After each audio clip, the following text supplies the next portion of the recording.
Welcome, everyone. We're going to go ahead and call our meeting of the Vista City Council to order with a roll call from our City Clerk, Kathy Valdez. The record should reflect that all members are present. We'll ask our City Attorney, Walter Chung, to bring us out of closed session. The council took no reportable action in closed session tonight.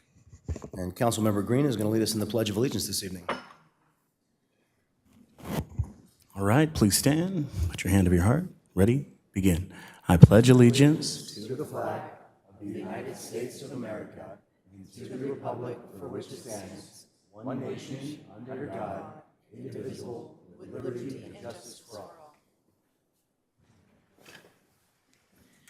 Thank you very much. And for our invocation this evening, we have Imam Fayez Nawabi is here to do the invocation for us. Thank you for being with us tonight. Bismillah ar-Rahman ar-Rahim, in the name of God, most gracious, most compassionate, it is indeed befitting that we begin this city council with the meeting with a greeting of peace and compassion. O Lord, we pray that the people of our city, our county, our country, and around the world, they are anxious about their health, their wealth, and safety of their loved ones due to the recent economic downturns. People are worried about their jobs, the cost of housing, rising inflation, putting food on the table for their families. Our Lord, we pray that you alleviate these challenges. Our Lord, we pray that you bless our mayor, our council members, city staff, healthcare workers, and local businesses as we come out stronger than ever from the challenges of the past few years. Finally, I pray that our Lord guide our civil servants to serve with mercy and compassion and advocate for equality, liberty, and justice for all residents in Vista. Amen. Amen. Amen. Thank you very much. Appreciate you being with us this evening. Okay, and if you would, please join us in a moment of silence in honor of Leah Pronovost, who unexpectedly passed away this week. Leah served on our senior commission as well as volunteered throughout the community. Our thoughts are with her family and her friends.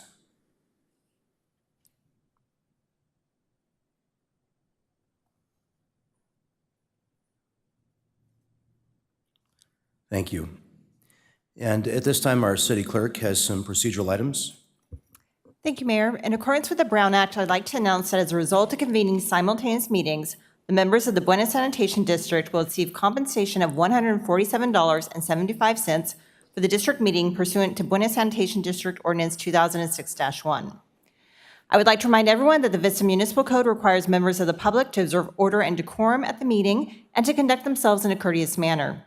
The ordinance was adopted to allow for public input and to facilitate city business without disruption of the meeting.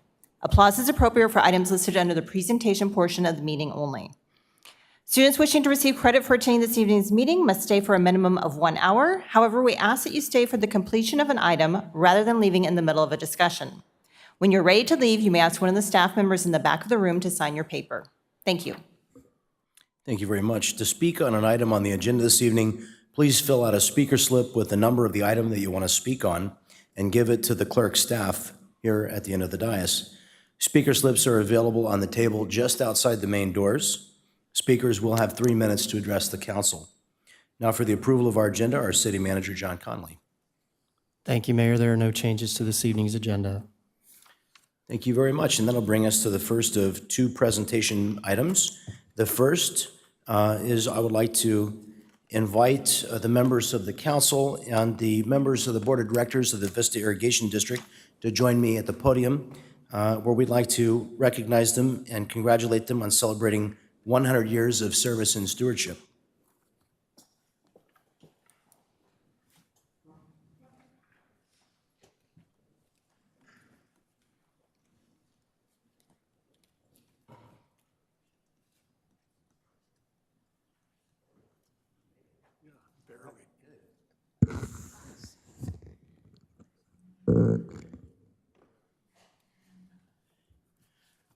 How about, can I invite our board president, Joe McKenzie, to come and introduce the members of the Vista Irrigation District?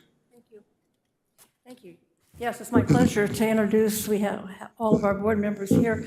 We have our immediate past president Marty Miller, our first vice president Richard Vasquez, our vice president Patrick Sanchez, and our newest member, Vice President Peter Kaczynski.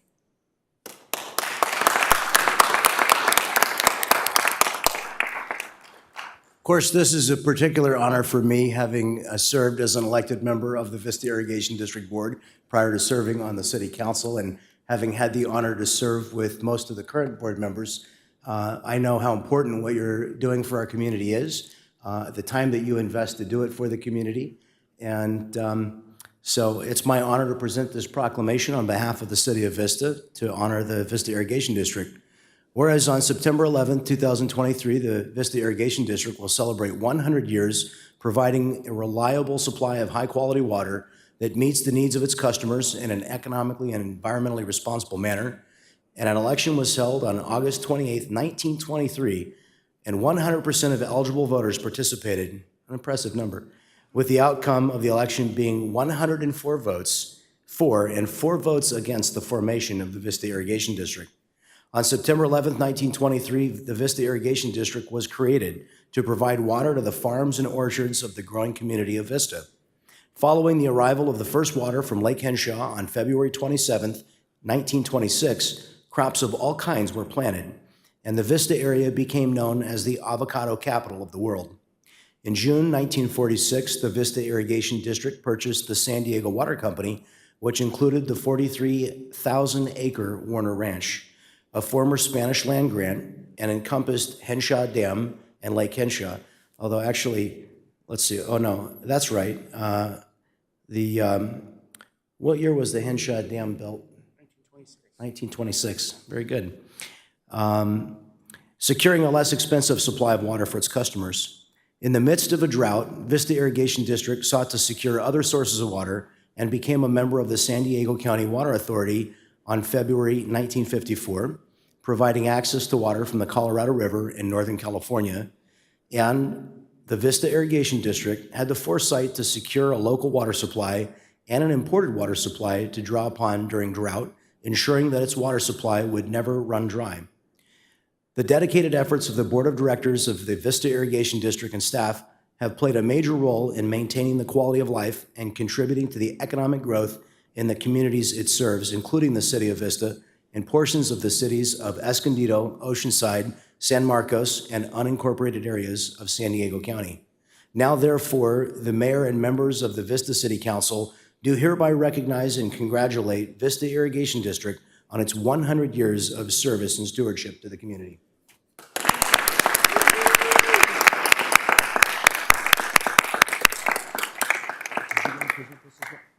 Okay, and President McKenzie has something to present as well.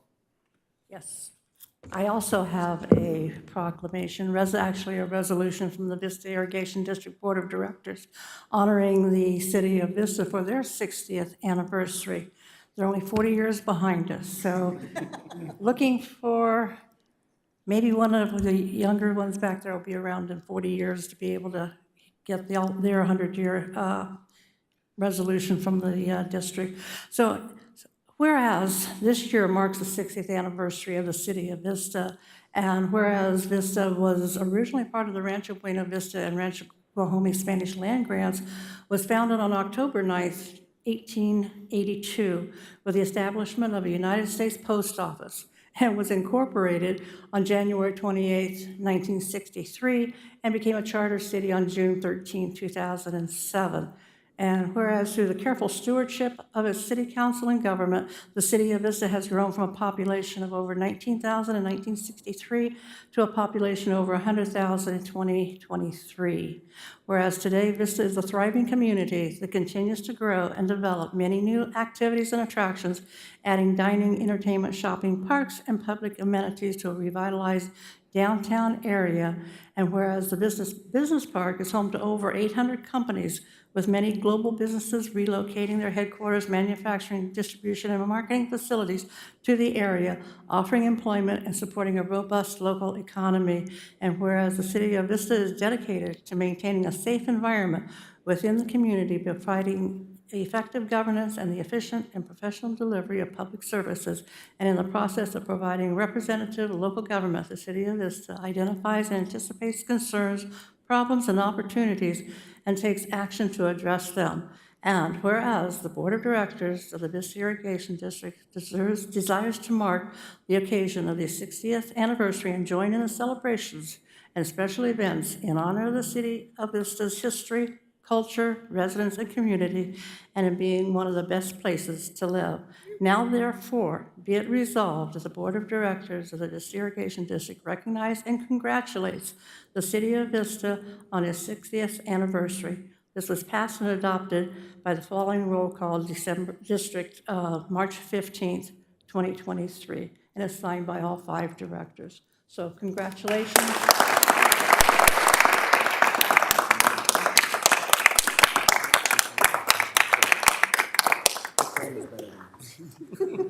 Would you come just forward to the podium with us and take a photograph? Thank you so much, too, by the way. Congratulations for you guys. Nice to see you.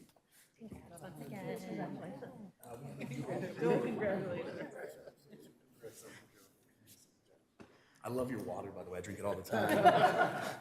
Good portion of my body. How do you want to? Congratulations. Thank you. I'll let you Michelle hop up in front of me. Congratulations. Congratulations to you.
I should have added to that, if you ever truly want to know the history of the City of Vista, you do have to know the history of the Vista Irrigation District, because it was bringing water to the region that gave life to this community.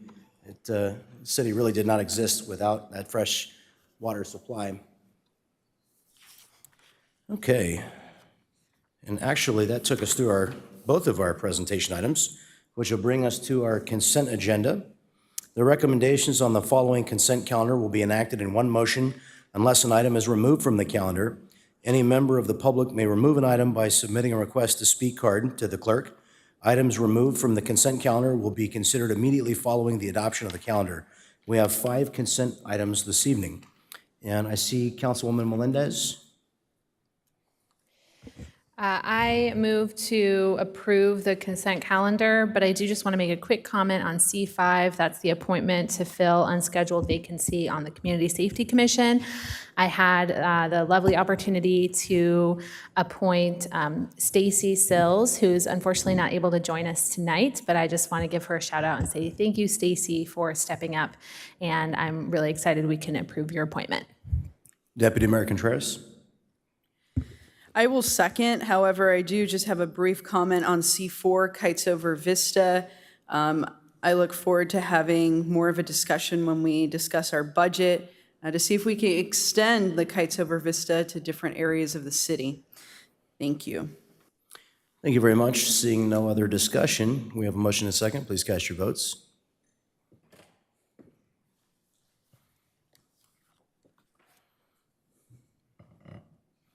That item is approved unanimously, and that'll bring us to oral communications.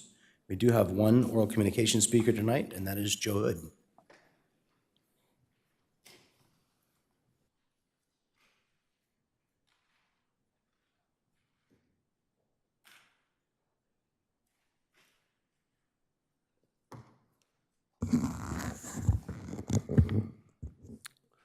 Thanks for going first tonight.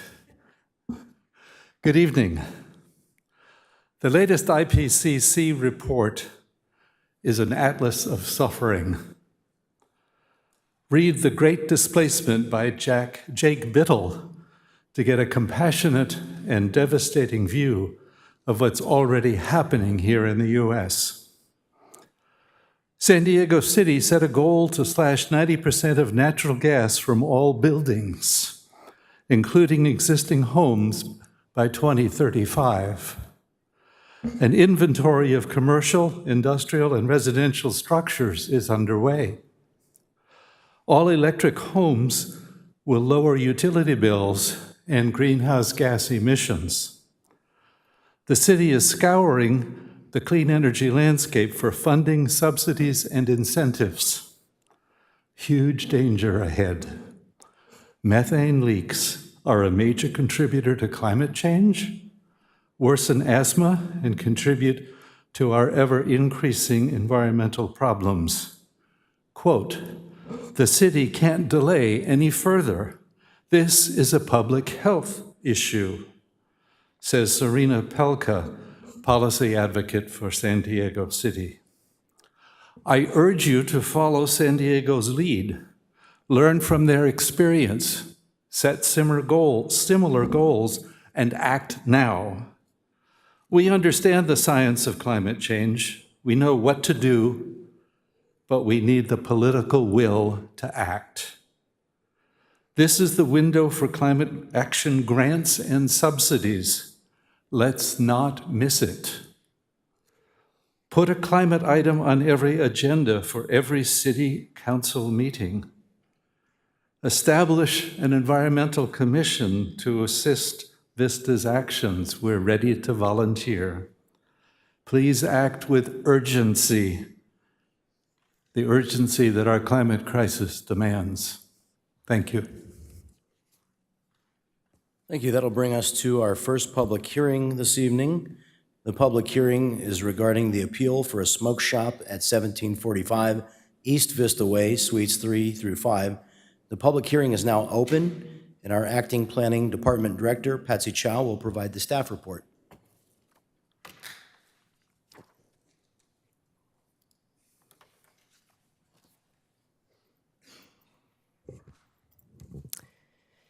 Good evening, Mayor Franklin, council members.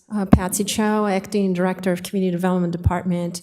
I'm here tonight to present this request, which is an appeal request for the proposed smoke shop at 1745 East Vista Way. So the proposed project is a special use permit for a smoke shop in an existing commercial building at 1745 East Vista Way, specifically to be occupying suites 3 through 5. The smoke shop would occupy approximately 2,300 square feet of the existing commercial building. There will be total required spaces for the entire site of 26 required spaces. However, there are 32 existing on the site. So it is meeting as well as exceeding the parking requirements per our code. Tenant improvements would be the case for the proposed smoke shop, and the floor plan would need to be modified to accommodate the proposed use. The proposed hours of operation are 9 a.m. to 10 p.m., Monday through Sunday. The sale of items that are covered under the definition of a smoke shop would be the case for the proposed shop as far as smoking-related products, rolling papers, water pipe, as well as T-shirts, snacks, food items, beverages, and the food items actually would be prepackaged items, and there would be no sales of alcoholic beverages at the proposed smoke shop. So the zone at the existing site is C1, which is our basic commercial zone. The land use designation is general commercial. The hours of operation, as mentioned before, is 9 to 10 p.m. Monday through Sunday. The other businesses located in the same commercial building, you have Off the Charts. It's a cannabis dispensary, which currently operates at 9 a.m. to 10 p.m. Monday through Sunday. And there's also a hair salon, and my understanding is that actually only open by appointment. And I should point out the applicant for the proposed smoke shop is the same owner as for the Off the Charts cannabis dispensary. So this existing aerial photo just basically identifies the subject project site in the center of the picture. It's surrounded by a car wash to the north, self-storage facilities to the immediate east. Further to the south, there are auto repairs as well as some other commercial, retail, restaurant uses. Further to the south, across the street, there's a service station, as well as some auto repair businesses. And to the southwest is a retirement living facility. So on this slide, identified in red is the proposed location for the smoke shop and the existing building, as you can see, the existing parking lot as it is right now. The products that are to be sold would be kept in either glass display cases or on racks that would be behind the front counter, and that would only be accessible by authorized personnel. The landscape plan identifies pretty much the existing landscaping and existing irrigation right now. There will be some additional plant materials per conditions of approval, but pretty much all of it is existing at this point. As far as environmental review for the proposed smoke shop, the proposed project is categorically exempt from CEQA Section 15332, which has to do with infill development, and it does meet the 5 particular categories that are identified under Class 32 exemptions as described in the slide, pertaining to general plan zoning, as far as the size of the site, as far as not containing endangered species. It is an existing commercial building right now, not resulting in any significant effects related to air quality, water quality, traffic, and noise, as well as the fact that the site is adequately served by existing required public utilities and services.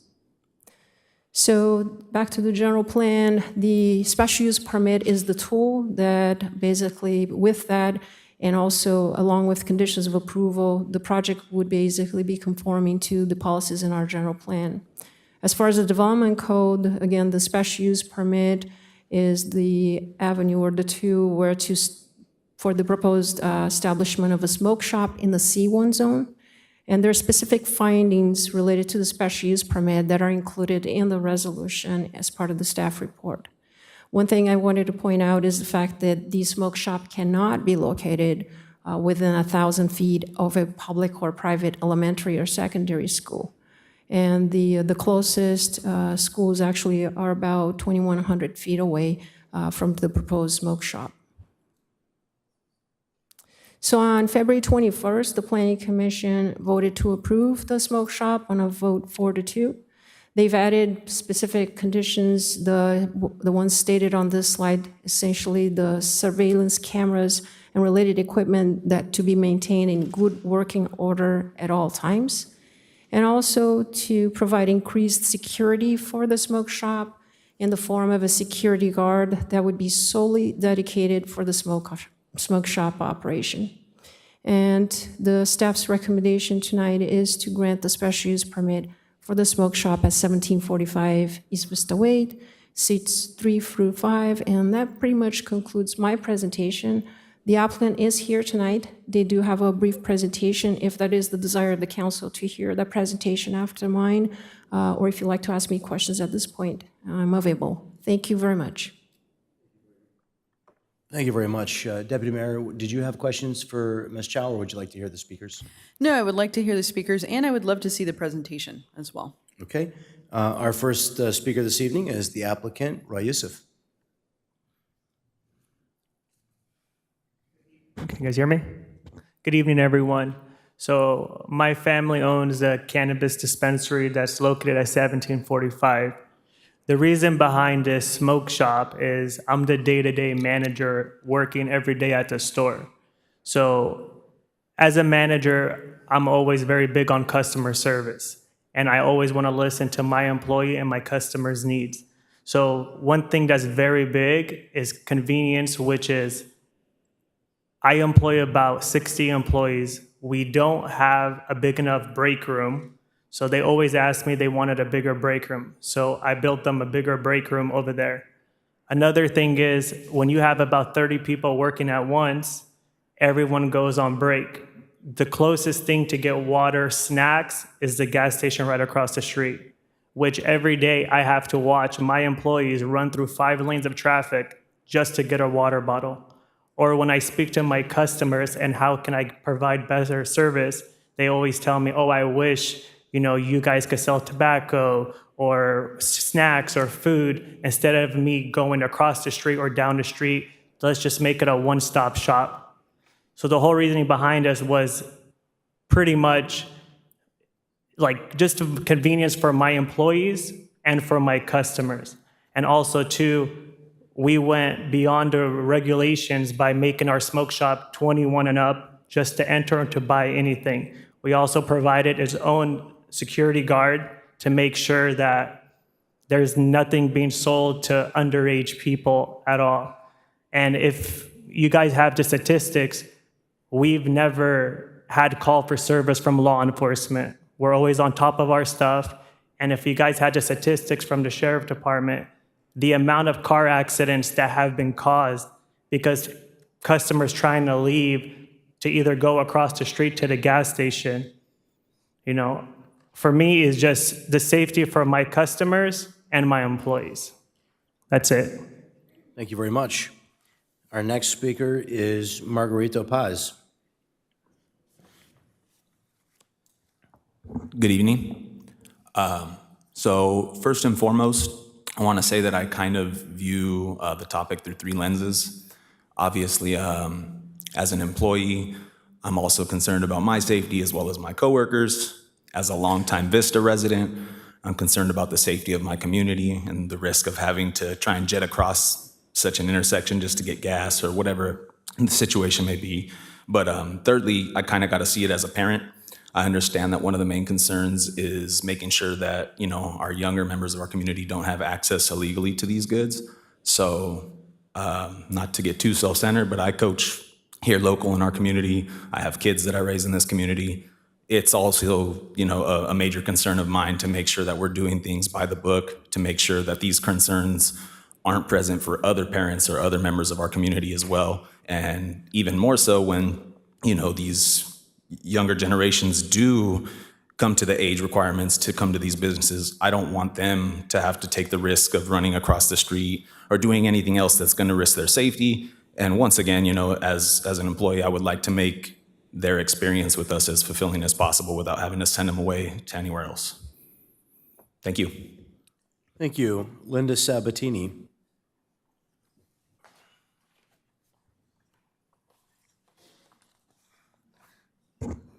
Hello, my name is Linda Sabatini. I'm here to speak in favor and support of the smoke shop. I am an owner of Hair Smart, located at 1745 East Vista Way, and I have been there for the last 30 years. I am also a mother of 3 girls who I raised in Vista their entire lives.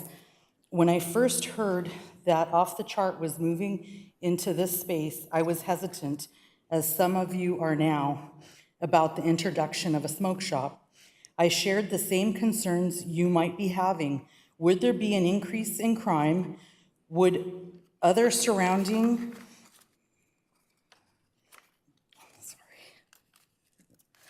businesses be affected?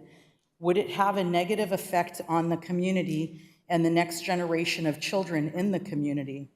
But within a short time of the opening and integration of Off the Chart, all of these concerns were eliminated because of the number of positive outreach benefits to the area, community, and economy that I myself have witnessed within the past 2 years.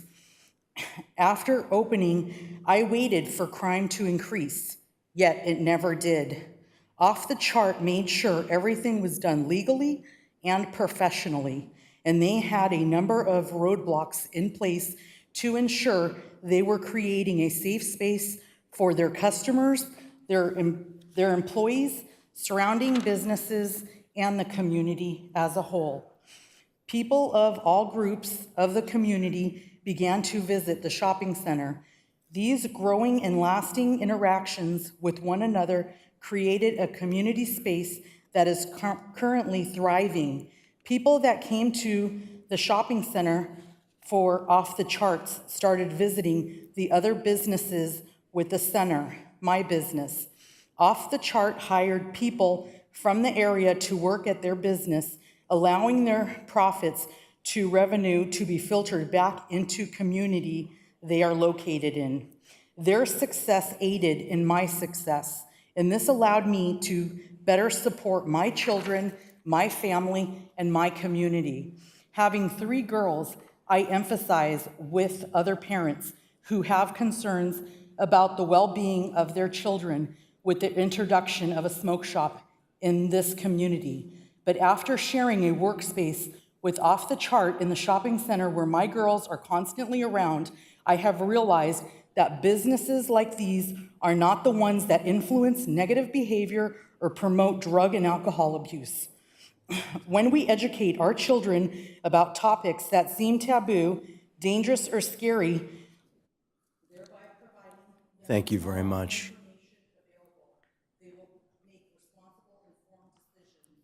Thank you very much.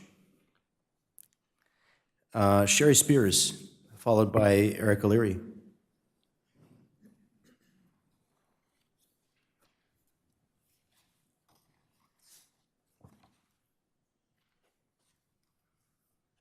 And thank you for listening. My name is Sherry Spears. I own the 1725 East Vista Way, which is directly next to the 1745. And since the cannabis opened, I'm not sure what date that was open, but we've had an issue with a lot of litter. And that is my presentation right now. What is your project of taking care of all this litter that we pick up every day because it comes over that wall, which the cannabis, and now if this new smoke shop is being opened, there's going to be a lot more people. So that's my direct initial worry. Thank you. Thank you very much. Eric O'Leary.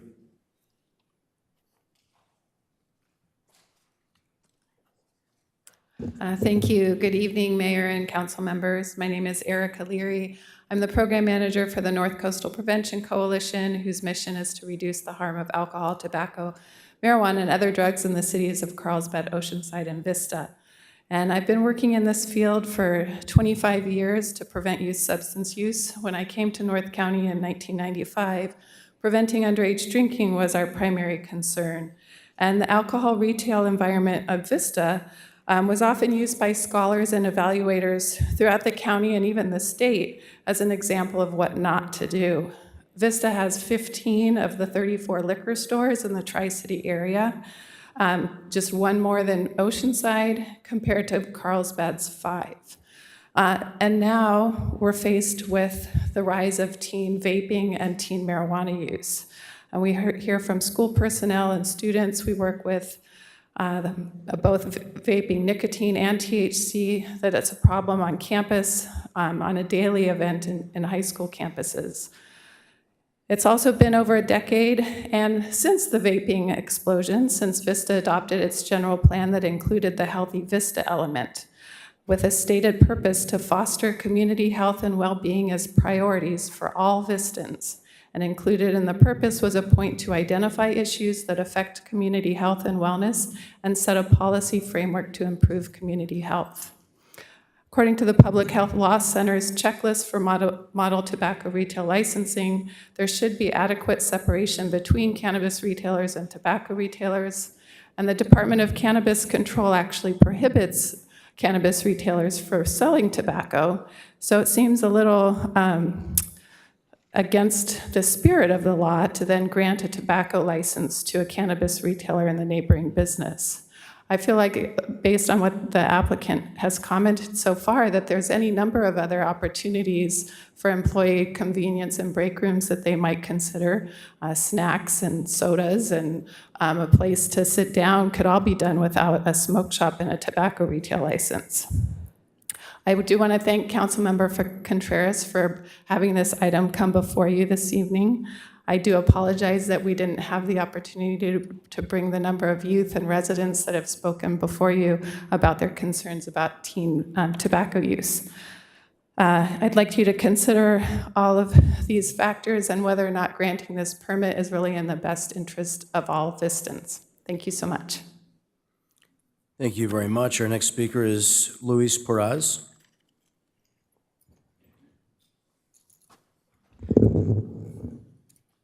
Hi. Hi.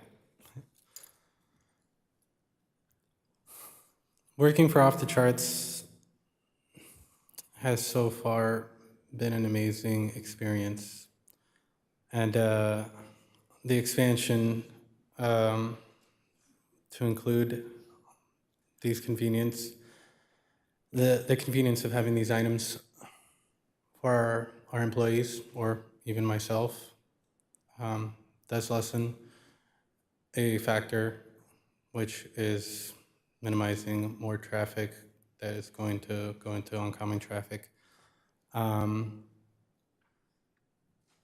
Another thing I did want to bring up was that it is family-owned rather than another corporate expansion for like another 7-Eleven or another convenience store that is going to open up eventually down the block.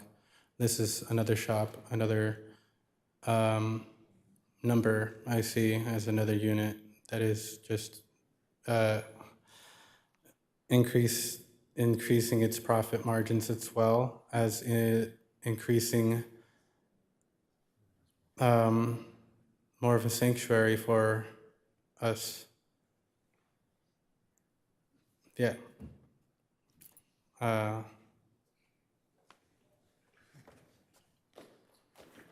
next speaker is Sierra Naninga.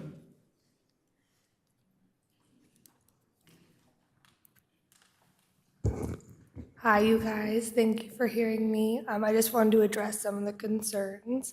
For the litter, I work at Off the Charts, and I've personally invested in trash cans outside after some local companies had emailed us regarding the litter.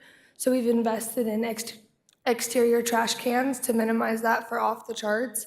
So we could easily do that for expanding the smoke shop as well. The other concern, was in regards to the youth in the high schools getting it.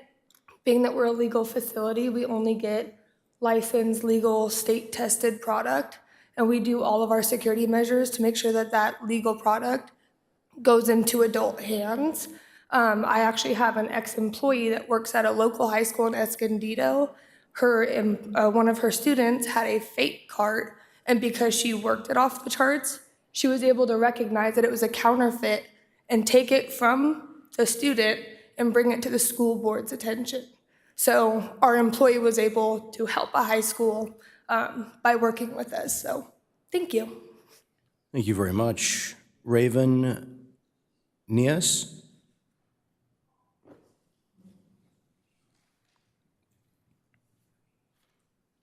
Good evening, and thank you for having me.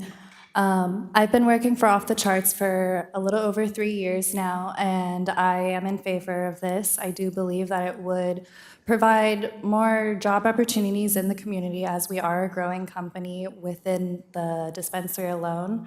I think that adding on to a smoke shop, we can offer more jobs and more opportunities to not only our current staff to be able to move up and progress within the company, but also to any future employees that we could hire moving forward to run the smoke shop. As far as the concerns that also were addressed, I am part of, with Sierra, we schedule community trash pickups, we go to the beaches and do trash pickups. So that being a concern, having more staff with opening that smoke shop, we can continue to schedule more community cleanups with the help of more employees. As well as the safety of crossing the street. It is a very busy street. We do have high traffic as it does, I believe it exits from the 76, and it's a main street that goes into Vista, so we do deal with a lot of cars zipping by very fast, as well as a lot of accidents that will happen just from people trying to get across simply from the gas station back and forth. As well as when we as employees have our breaks, it's difficult to cross the street or go down to the crosswalk, given that we're only given a certain amount of time on our breaks. You only have so long on a 10-minute break. You have to walk down to the crosswalk, wait for the street light to go go purchase your items, and then come back. By then, your break is over, so nobody can enjoy their snack or their drinks or their refreshments. So having a smoke shop attached to that would allow us to actually have more time on our breaks to be able to relieve ourselves and continue to do our job at full function. So I am in favor of this. I think that we would highly benefit from it. Thank you. Thank you very much, and that's the end of our public speakers. Deputy Mayor Contreras. Are we going to have a presentation by the applicant as well? Yeah, I think Roy hopped in, who's the manager, and I'm here to speak on behalf of the applicant. So thank you, Deputy Mayor, for bringing that to our attention, and I appreciate your guys' time and having me here tonight. My name's Sean Maddox. I am the Chief Compliance Officer for Off the Charts, and I've worked with them throughout the expansion of their cannabis businesses. I've been working with Norman and Darlene, the owners of Off the Charts, for over 5 years now, as they've expanded a responsible cannabis business throughout the state of California and soon to be nationally. I can't say enough about this family-owned business. It's been an absolute pleasure to work with them and continue their expansion. And I think, as you guys have seen tonight, they treat their staff like family, and having these people come out and speak on behalf of their project just speaks volumes to the type of people and the environment that Off the Charts has been able to create. It's kind of hard to come up with a presentation and talk about appeal to which we didn't really know the merits of the appeal, because we weren't actually told what the appeal was about. I assume, given the sensitivity of the use, that we're talking about public health, safety, and public benefit. And I think at the end of the day, with everything being said about benefits to staff and things of that measure, I think probably more importantly is the safe usage and the environment that's created by Off the Charts, not just through its cannabis facility, but what's going to be extended here. I'm going to quickly just talk about the ownership's experience, flip through a slide, show you guys some renderings, and then really talk about what I think is the important stuff, which is the public health and safety issues. Norman and Darlene, again, have been operating 3+ years here in Vista. They're here today. As everyone knows, it's not always easy to get up and speak. I'm sure they'd be happy to come and answer a few questions if you had any of them. And through Off the Charts, they've really created a legacy in this city. Off the Charts is an amazing business, again, as attested to by its staff, its neighbor at the hair salon. I think last year alone generated over $2 million in taxes for the city of Vista. They pay over $3 million annually in local wages, which is just astounding. I don't know many businesses that have that type of impact on a community. As Roy said, my numbers are off here, but they actually have created over 60 employment opportunities, and this proposed smoke shop would allow them to expand those employment opportunities and continue to provide economic benefits to the community. As Raven stated, they've got a lot of community benefits initiatives. They do Toys for Tots, they do food drives, they do community cleanups, so they're actively engaged in the community. And again, this is just an extension of the family environment and what the uses have been able to create it Off the Charts. The proposed smoke shop will provide the following benefits. I think most of these have been discussed, but on-site food and beverages for customers and employees. And I think one thing that has been overlooked is the expansion of safe and responsible usage offerings. One of the emphases that I'm hearing is tobacco, tobacco, tobacco, but also with the smoke shop, you're allowed to have ancillary use things such as smoking devices, and it's commonly misunderstood in a stigmatized industry, but cannabis isn't all about smoking joints and going home and getting high. There are safe and responsible usage opportunities within cannabis. That includes vaporizers, that includes alternatives to butane lighters, which have increased carcinogens. And by having a smoke shop next door to increase supply of alternative use mechanisms, I think it would expand the responsible use and safe usage initiatives that Off the Charts already implements at their store. As mentioned earlier, the opportunity to create additional job opportunities. And then finally, and importantly, the creation of additional tax revenues for the city. Next slide, please. Here's just some renderings of the site design. I'm saddened to hear from the public today about any trash issues, and I think that that's something, regardless of staff's approval tonight, that'll be addressed between Raven and Sierra. I know they're on top of it. Having increased security at the site helps as well, because security does serve roving functions. And I can see her smiling because I know she'll be on it. So, this is a picture of the site exterior as well as the interior. a nice design, but I don't think it really matters because the next slide is probably the most important part of our presentation, and that's public health and safety. Ownership's experience operating at an adjacent dispensary and their perfect track record of compliance evidence an overall commitment to health and safety. They are committed to extending and increasing their industry-best security protocols to ensure the proposed use is operated safely. Just basic commitments, 21 and over. This is a 6+ store cannabis chain that has robust patient ID and age verification procedures that are implemented across the state of California and in other states as well. So they've developed these standard operating procedures above and beyond what any traditional smoke shop would do. And that brings me to a point that I'll talk about later, which is why another smoke shop? And I do think that this goes into the ability of having a smoke shop that is above and beyond what the others that are offered right now in the community. No flavored tobacco, as you know, that's just a requirement under SB 793, 24-hour on-site security, a benefit of the neighboring smoke shop, and then also one of the conditions of approval that was added pursuant to Planning Commission's approval. Closed-circuit TV surveillance with 90-day playback. I don't think that's typically required of smoke shops. It's an additional security measure that's being put on this. It is a condition of approval. It adds that extra layer of security for the community and ensuring general health and safety. I think a really important one, and this will segue into the final point, no Delta-8 products. So one of the big concerns that the Safe Access pamphlet and opposition paperwork brought up at the first hearing was the availability of products such as CBD and Delta-8 and all of these things that kind of, I guess, take advantage of loopholes in federal enforcement, right? We've got the Agricultural Act that approves CBD, and there's not really robust state regulations. So right now, if you go to the 70 other smoke shops in Vista, you're probably going to see Delta-8 products on their shelves. Delta-8 products are really just a loophole to get a stimulant CBD on the shelves. They're not federally enforced. The DEA has not made enforcement priorities. However, this smoke shop would have absolutely no interest in introducing Delta-8. And that has something to do with the cannabis dispensary being next door. They're heavily regulated in the cannabis industry.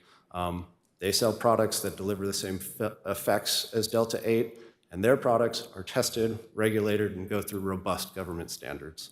Again, I think this brings me to my final point. Thank you for bearing with me.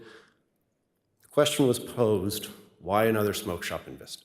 I think there's 75 or so plus in the city right now, and it's a big number. And there's kind of a counter to that of why not another? We've got so many. But I think the importance is what this smoke shop is compared to the others. We're probably not creating an additional market of smokers. The smokers are out there. If they're going to purchase, they're going to purchase. What is being offered and created by this proposed use is a safe place to buy products. It's a place that's regulated. It's a place that has security. It's a place that's going to buy products that aren't skirting the lines of federal legality and things of that nature. And it's a place that abuts a very successful and well-run cannabis shop that has safe usage messaging and pamphlets that are available to their patients. And I'm sure that similar pamphlets are going to be made available to customers of the smoke shop. So in summary, the question of why another smoke shop in Vista is essentially the ability to bring a safer alternative to the market. And the other arguments in support of this, I think, really just go to the pillars in the business community that Off the Charts has been.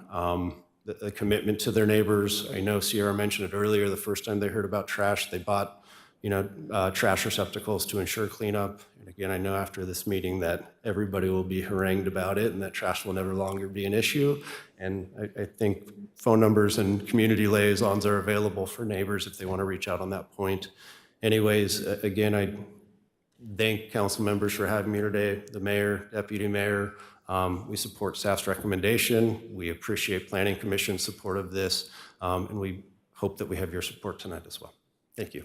Thank you very much. Deputy Mayor Contreras. I want to thank the public. I want to thank Off the Charts and staff for working on this. I will tell you that my main concern is additional tobacco sales. That is my main concern. I don't share some concerns that other folks may have regarding cannabis. I also, understand that there are many different ways to consume cannabis, and that your smoke shop would offer to Vistans a safe access for that. But there is no safe alternative to tobacco. There's no safe way to consume tobacco.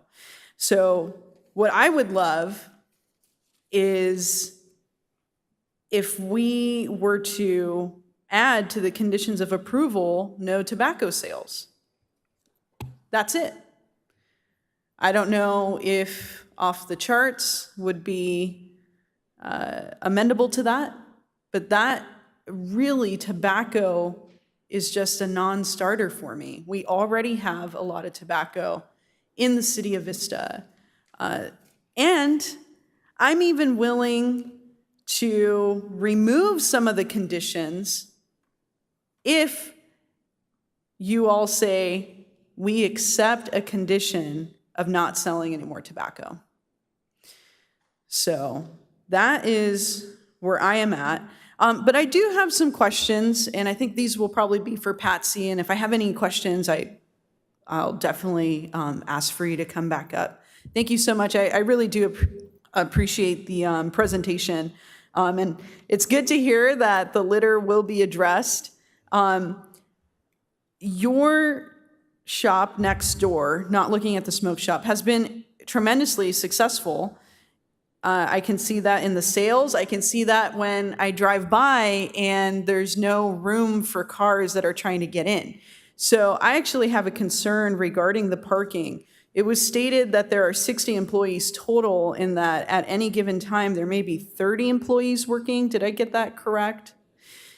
So if there are 30 employees working, what is the total amount of parking spaces that are allocated in this commercial center? Because the math is not adding up to me right now. So basically, our parking code requires 1 per 250 square feet of commercial area. Based on the total building, it's approximately 6,400 square feet. That would give a total of 26 required parking spaces for the site. Right now, counting, there are 32 existing, and so by 6, it is meeting and exceeding the required parking requirement for that commercial building, which basically it's the commercial use of it. And as a city, because this is something that is concerning to me, because even if you can move to the satellite slide that has a satellite view of the parking, if you compare that to the actual parking that is allowed, it does seem like there's so much overflow of demand that there are cars parked in non-parking spaces. So what do we do as a city?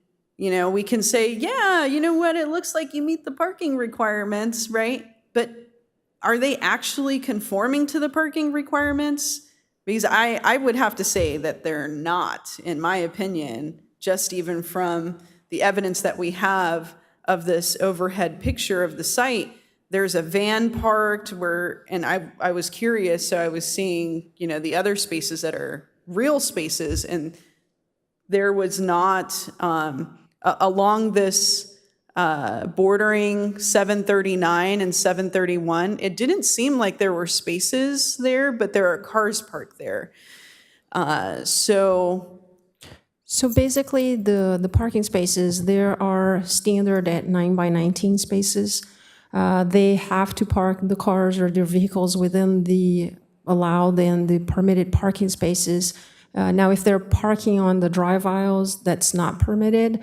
That could be more of a policing on that end as far as blocking access ways of such nature as shown on the aerial here. That may be the case where there might have been an instance of maybe perhaps a drop-off or a loading situation there. But generally speaking, the spaces as they are, I have visited the site, obviously, to visit the site for the project, and the spaces are pretty much occupied. I mean, it is a busy location.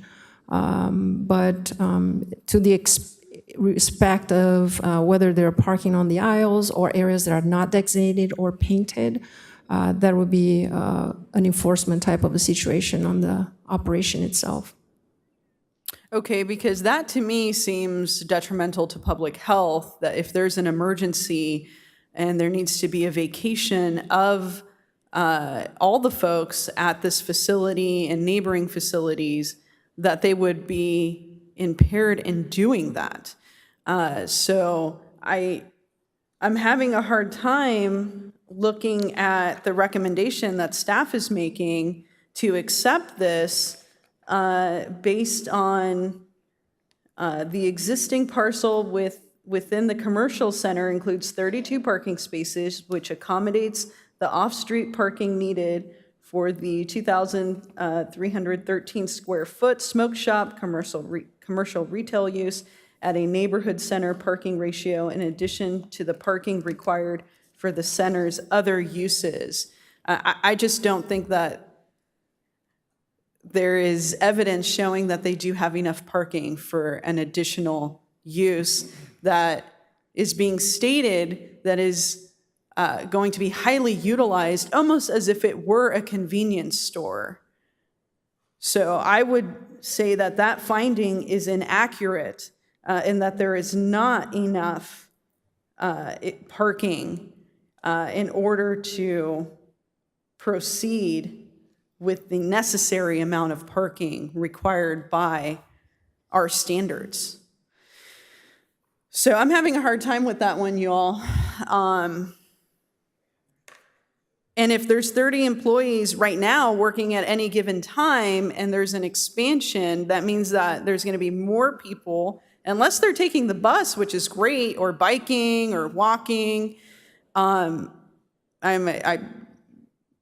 Maybe that will be something. Maybe you all will have like a transportation demand management system. But I just don't see how there is sufficient parking. On paper, there's sufficient parking, but in reality, there is definitely not sufficient parking. I just really have my main issue is the tobacco retail license.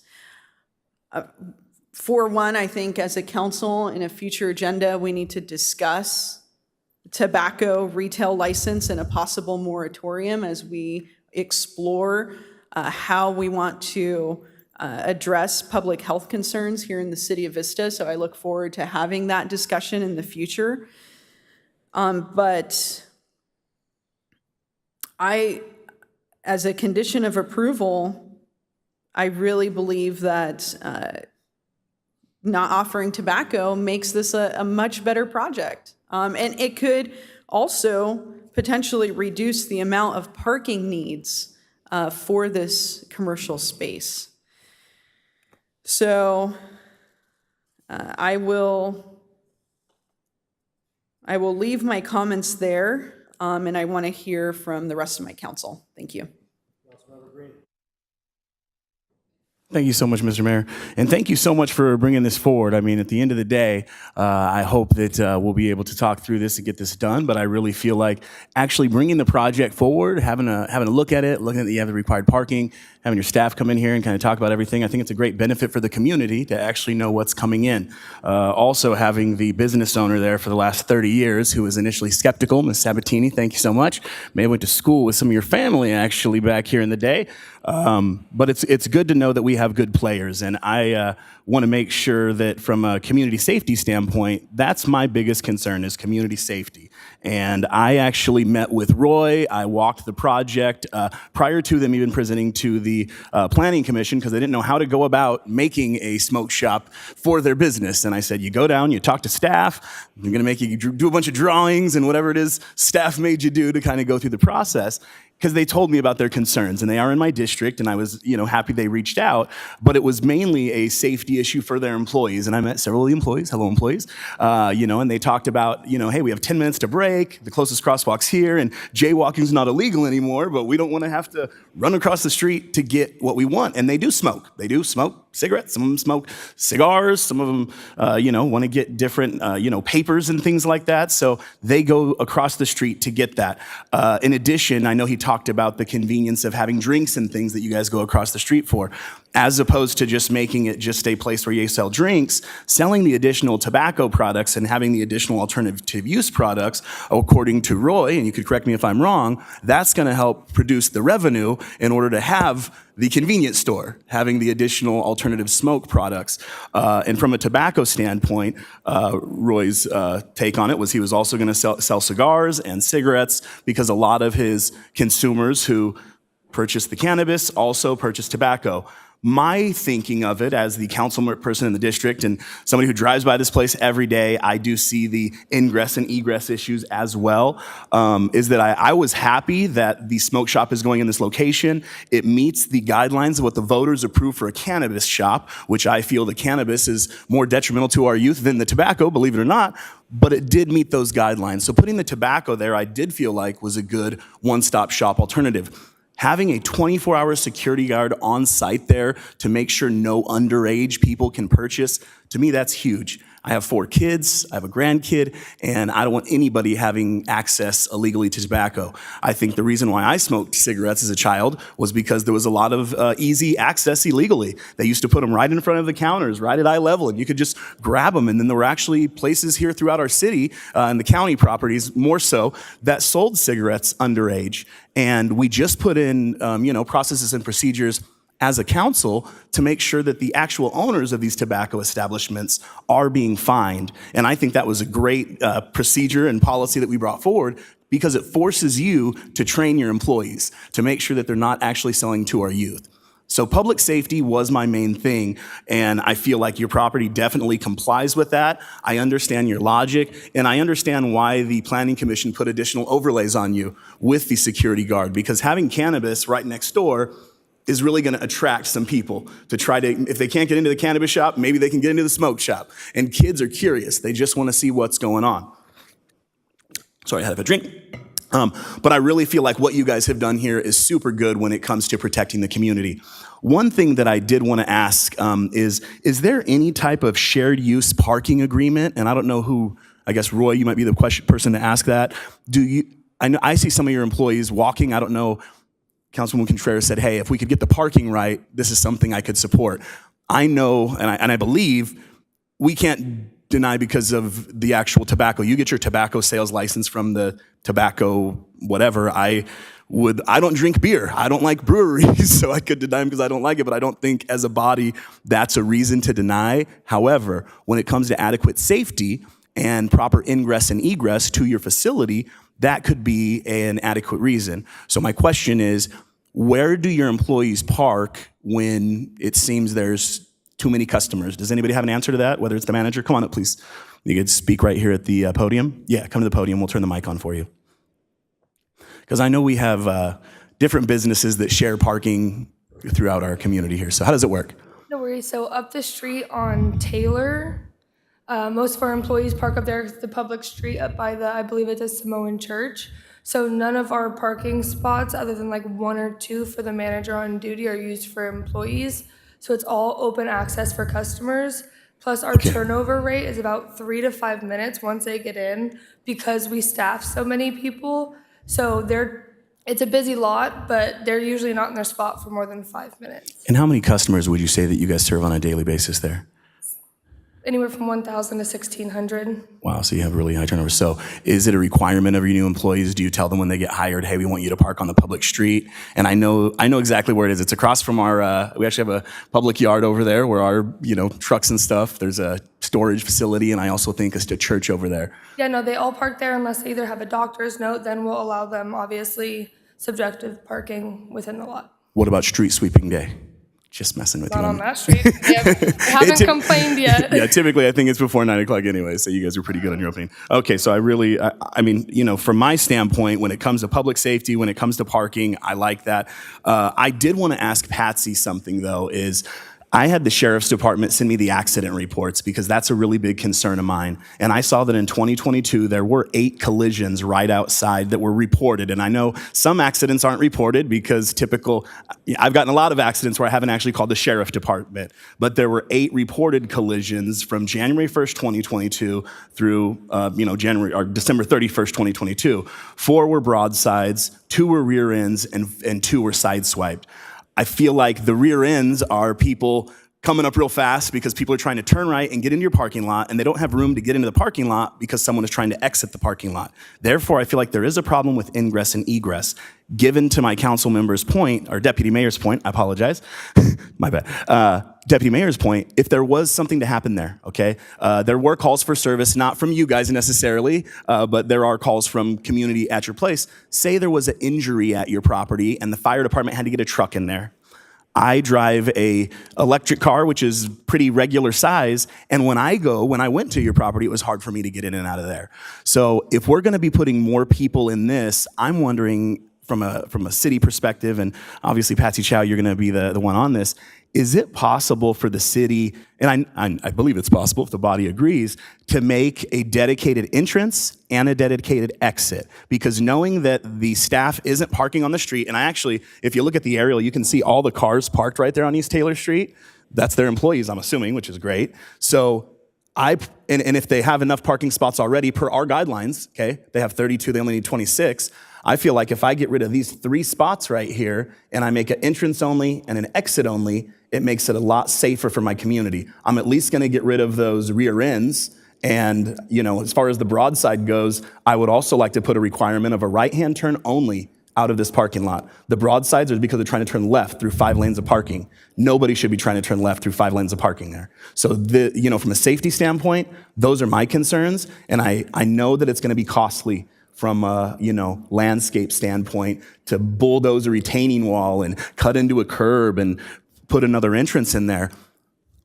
But given the amount of accidents that are right there and given the amount of lanes of traffic people have to cross through, I really feel like that's gonna be the best layout for the community, is saying, hey, we gotta rid ourselves of those 3 parking spots. You guys have cones in there right now, so that when people come in, they're supposed to turn right because of the cones. And those cones are like a foot tall, man. So it's not really, you have people confused, they go different ways. So, traffic collisions is a big thing. It's a community safety concern. So for me, I'm glad that it's here because in my opinion, we wouldn't have had this conversation. We wouldn't have been able to have an extra entrance. Hopefully I can get some support on this from a community safety standpoint, and also a sign that says right turn only, because that's gonna get rid of every single traffic collision that I saw here, which is a broadside and a side swipe and a rear end. So if nobody's smashing you from the side, technically it should get rid of a good amount of them. And I can't put a value on a human life.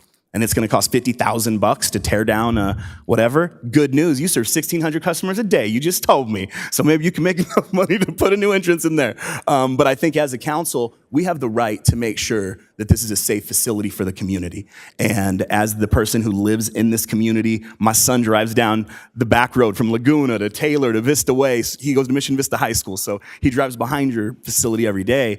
I know how dangerous Vista Way is. And I think if we can make this safer for our community, what are the benefits? Yeah, it's the new standard for smoke shops, okay? And a moratorium on future tobacco, we can discuss that. The truth is, you're already here and you're already trying. So in my opinion, in order for it to be a community benefit, I want it to be safer for my district. And I require that the ingress and egress be improved. So might be a little extra money. I'm hoping that this is something you guys would agree with, but I would say that I would actually move to approve the staff's recommendation with the overlay of an additional entrance, strictly entrance only, deeming the other exit as an exit only, and putting an overview on it of a right turn only. So that is my motion. That's the only way I feel this project is 100% beneficial to the community. And I feel like from a council standpoint, those are reasonable overlays to comply with the safety concerns of the city of Vista. So with that, I'd like to turn it over to my council members to see what they say. Roy and, is it Norman? Roy and Norman, thank you guys for coming. I understand we were your first dispensary and you got a bunch of them coming. After I toured your place, I spoke with our people who do tour guides through the city of Vista, and we we did a tour of some of these dispensaries because after we went through and saw kind of what you guys were doing, we thought it was important to educate people on kind of what's going on in Vista. So thank you so much for being here. Thanks for being good players, and thanks for going above and beyond. I hope that any new place that comes in and tries to open a shop will do this type of thing for our community. And from a litter standpoint, I assume the manager, is there a stipulation we can say, hey, monthly litter cleanups or something? I mean, I don't know. I've never done that to a business before, but if there's any, other stipulations we could do just to put the community at ease, man. I mean, I want this to be well received. I want this to be something that at the end of the day, my council can say, you know what?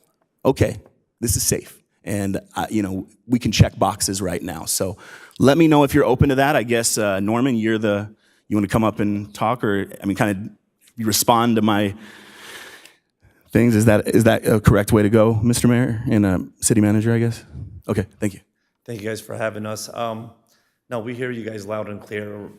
We've been there for 3 years, going on a 4. I don't think, I'm not to speak on anyone else, but I think we go above and beyond on anything. When I say anything, to staff members, to consumers, I'm so pissed off because I know these guys and they're my neighbors, and we actually just talked that maybe we've been trying to rent out his lot. That's a dealership. He has like a crazy amount of parking.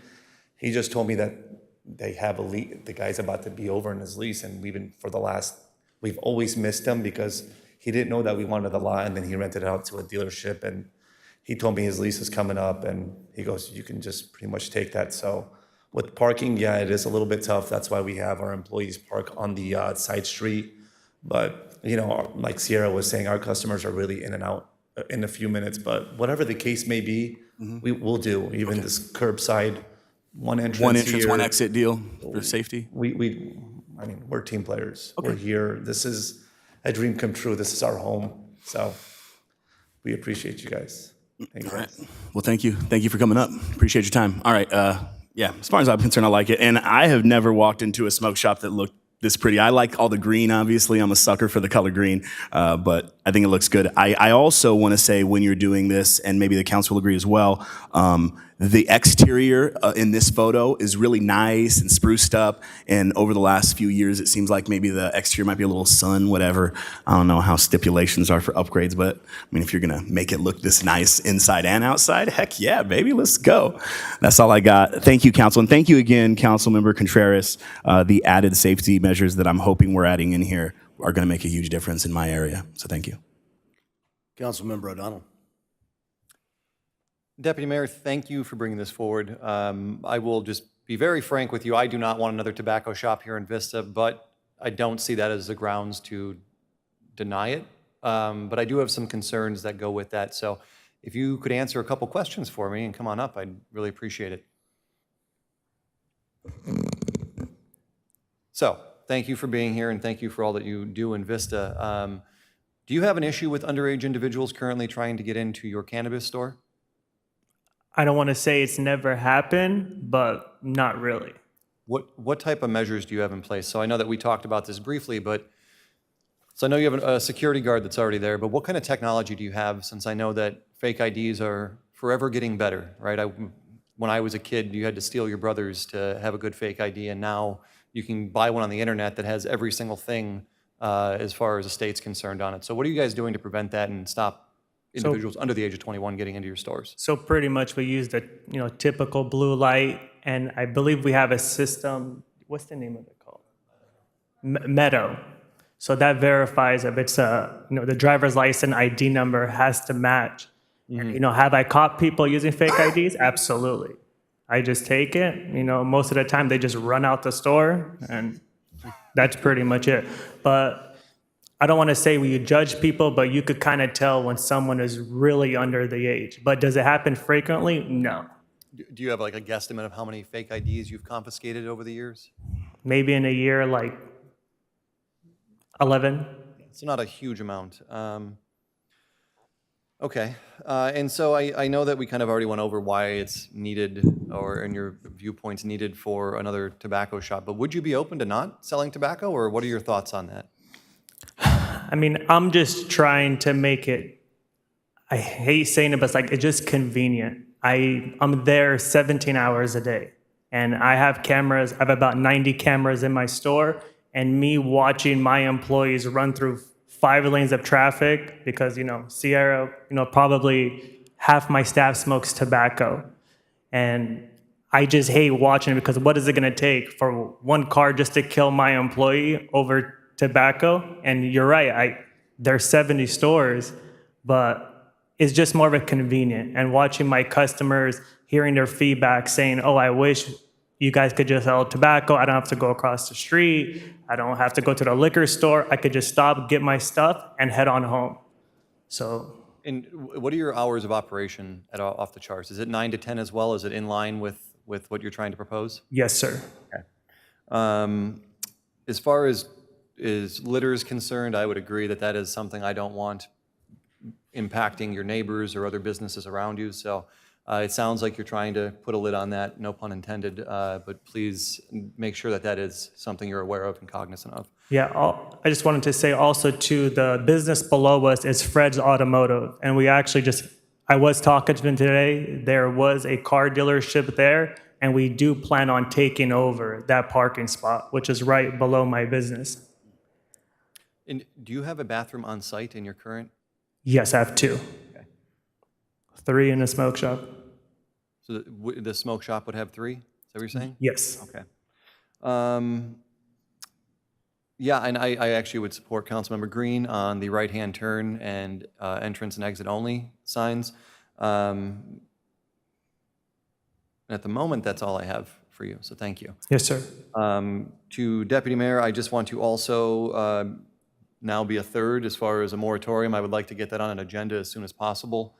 Like I said, I'm not in favor of any more tobacco shops. I just, based on all you've done, the security measures and everything else that you're bringing forward, it makes it challenging for me to say no, because my largest concern is tobacco getting into the wrong hands of youth or to underage individuals. And if you're going to have a security guard there, making sure that that's not taking place, that is going to be my largest concern that is alleviated. And I know that you're already doing that with your current business.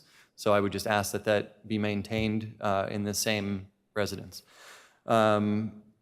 But I would like to see a moratorium and also just a discussion on what we're going to do with the amount of tobacco licenses we're going to issue in the future, if any, and then see if we can actually scale the number back as those businesses might close.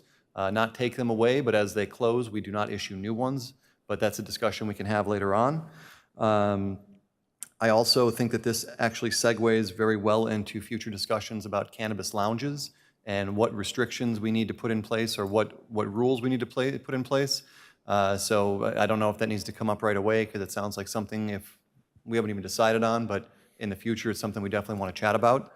So I would just say that, is there a motion on the floor?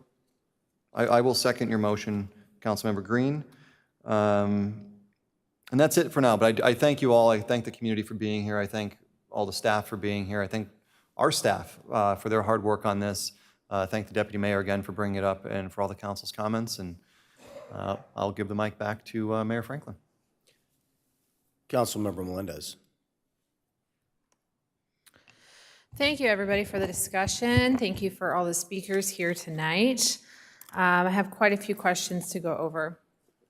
First of all, this is really a continuation of a discussion that I think our council has been having about tobacco use and community well-being. And although our jurisdiction in this matter tonight is really site-specific, it's important for us to have a discourse about community well-being as a whole. And I believe that the market providing opportunities to purchase tobacco and cigarettes is not conducive to community well-being. However, our regulatory task here tonight is not going to give us the opportunity to ban cigarette sales. But I absolutely support the comments and the sentiment of my other council members that we have an opportunity to look at moratoriums. So I just wanted to pose a question to our city attorney. Let me specify. What is the process or legal options regarding implementing a moratorium on tobacco licenses? City Council would have the purview to do that. I mean, there are 2 cities in the state of California that don't allow tobacco sales, so, you know, a moratorium would be lesser than that. So I don't see a problem if that's the will of the council. Okay. And at this time, we don't have such a moratorium or ban, and so we would not be able to utilize that legal instrument to reject this permit. But I'm glad that we are having discussions about safety in regards to parking. I think that it does come into conflict with item 3 of the resolution. The site for the proposed use has a size that is sufficient to reasonably accommodate the planned activities and will be served by existing infrastructure and utilities sufficient to serve the neighborhood, inclusive of the proposed use, or has been conditioned to install such infrastructure and utilities. So I do support the motion, the second on the floor, regarding the need to manage the parking lot issues. But I do think that we need to add more conditions because there are several concerns that I have. The first would be, do I have the attention of my fellow colleagues, or I'll just wait? Okay, so if I could make a friendly amendment and ask for you to amend, I think that we need to insert into the conditions of approval requirements for litter abatement. So I know that it's been expressed during communications, and that's an informal process, right? So I want to make sure that we build it into the condition of approval, that they have, I don't know, regular litter abatement, that there just shouldn't be litter around. I think that that's generally something that we should expect out of a lot of our businesses. I think we have challenges with a lot of our businesses producing litter, but since we do have jurisdiction here, I would like to see that included in the item that we vote on tonight. So including a condition for litter abatement would be my recommendation. And then another question I had is, maybe this goes along with the moratorium conversation, but what would it look like in the future for our body to reevaluate zoning and planning requirements to prohibit these types of businesses being placed together? The council can always change. I mean, this is an approved use under a special use permit, so the council would have the ability to amend the development code to remove it. The question that's going to come up with that is existing uses, whether or not they're grandfathered, abatement. Right. We're getting kind of like the skate ramps would be a good example of a change in the code. So Right. that would be a discussion we could have, but it is possible. Right, and it's not necessarily, I'm not asking that question to reject this application. I'm asking that question because I don't necessarily see the benefit of providing tobacco next to cannabis. In fact, there may be many customers who use cannabis that explicitly don't want to use tobacco. And so one of my questions and concerns, if many of the staff members are using tobacco, where are they using it, and what are our rules regarding smoking in proximity to facilities and commercial buildings? I'm not fully briefed on those rules. So proximity, smoking in proximity to facilities and commercial buildings. I don't believe we have anything, any regulations on that. I know there has been general discussion about it, but I don't believe there's anything in our code. Okay, so we don't have anything in our code right now in regards to prohibiting smoking within a certain distance of a building. State law, there would be state law requirements that would prevent that, but not in our municipal code. But nothing additional from our council. Because I would be concerned as a cannabis customer to be seeking, up to purchase cannabis. Many cannabis users are doing it for medicinal purposes and holistic health-related reasons, only to encounter people smoking tobacco in the vicinity. And I have extreme chemical sensitivities. That's something that I avoid and find really frustrating when I know that people are smoking tobacco in my space. So if I see someone smoking, I know they're not supposed to be smoking there, I'll go up to them and be like, stop. No, not around me. Thank you.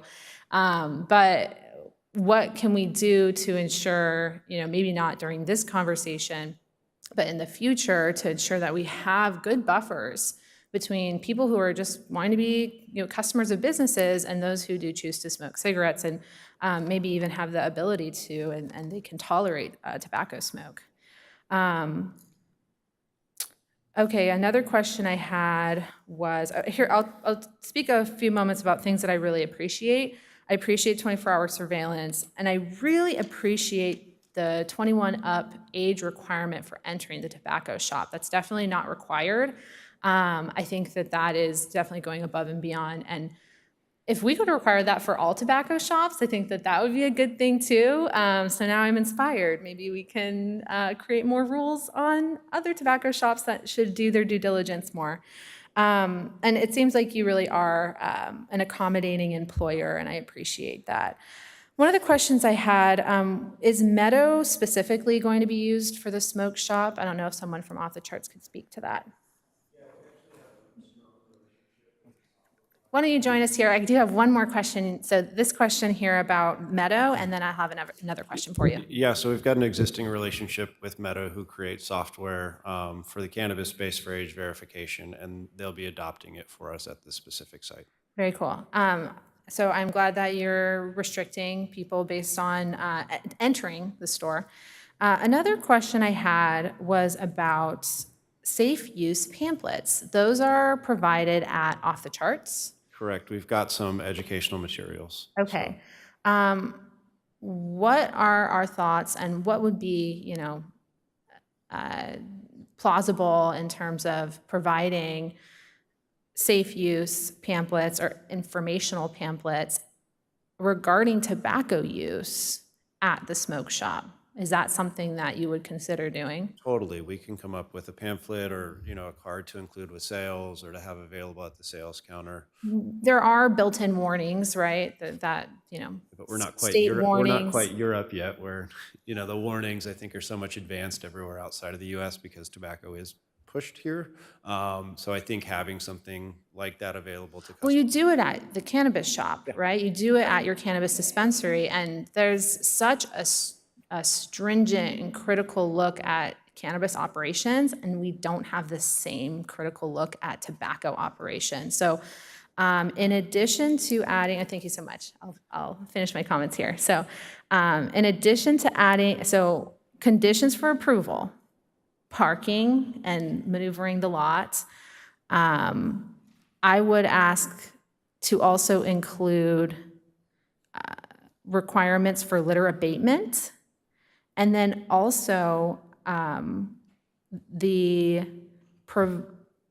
the smoke shop to provide educational pamphlets and warning information. I don't even want to say safe use pamphlets because that's not, I couldn't even say that. But if that type of literature is being provided in the cannabis dispensary, I think that it's reasonable to ask for it to be provided in the smoke shop as well.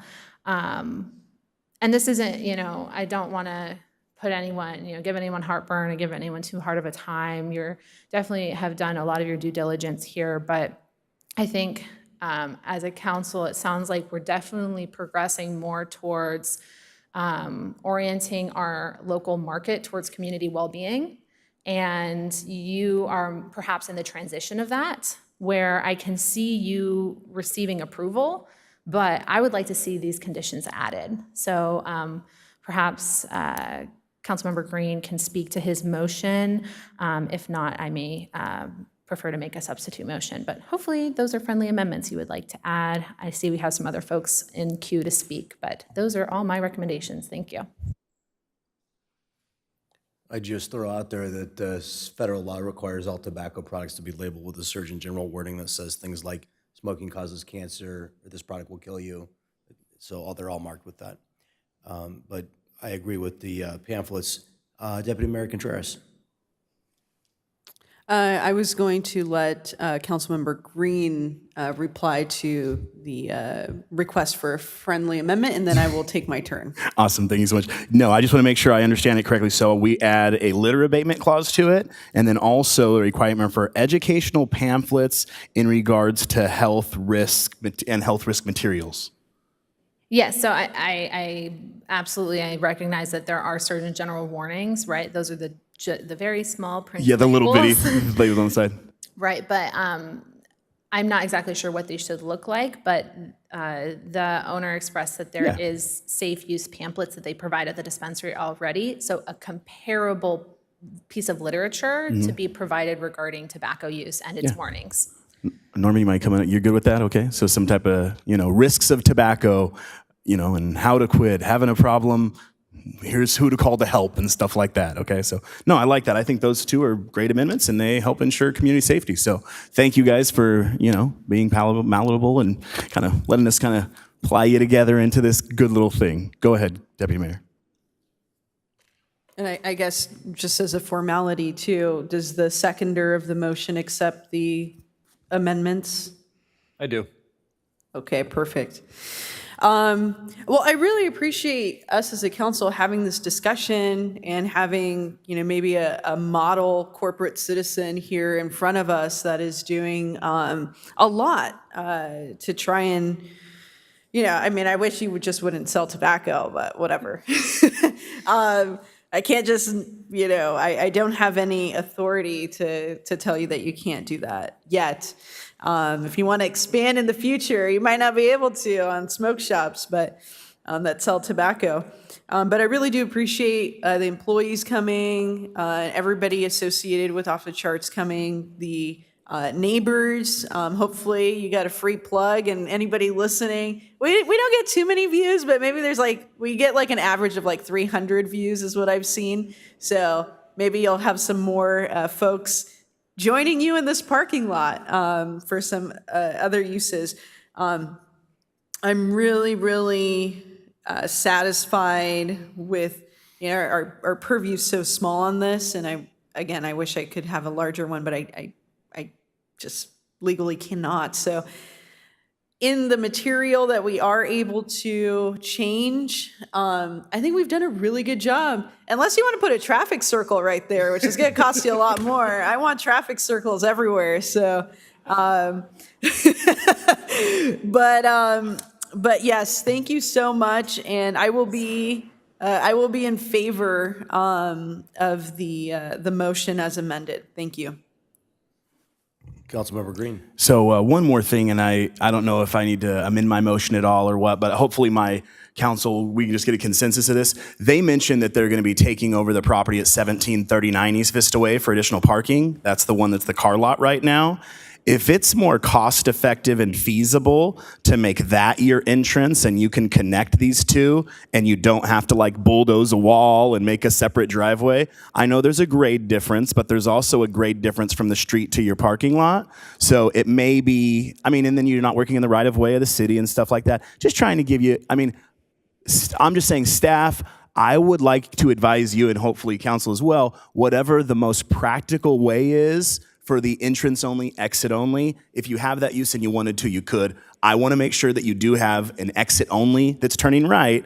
But again, if you're going to have all this extra parking and there's already an entrance there, just connect it to yours however the heck you do it. I don't know. I'm not a contractor, but it's better than digging into my street and jackhammering a sidewalk. You know what I mean? So anyway, that was the only thing is when I'm looking at that extra parking you're getting there, there's an entrance to that already. But if you're like, hey, this is the only entrance to Off the Charts, you wouldn't have to make another one, but that's something you guys could talk about down the road if my council's amenable to it, just because I feel like it could be more practical from an expense standpoint for you as business owners. So that when I was looking at the map, that's just something I was thinking. Not a chance? Oh, good. City manager says not a chance. So I should have shut up when I started. Do what I told you then. Thank you so much. Have a great day. Councilmember O'Donnell. I don't know how to follow that up. So I just wanted to ask, I'm in no way trying to limit or restrict your First Amendment right, but one of the biggest issues I have is something that Councilmember Green actually brought up earlier, and as somebody who used to smoke in my youth, I know that there was advertising everywhere by the counters, behind the counters, in the front of the store, like literally everywhere. So it is just a request of mine, not an action that I am requiring, but if you could please limit the advertising for tobacco products as much as you can without hurting your business, it would be much appreciated. So aside from that, I think we're all in agreement. Do we have a clear, I don't even know if I need to ask this or if everything's clear on, all right, awesome.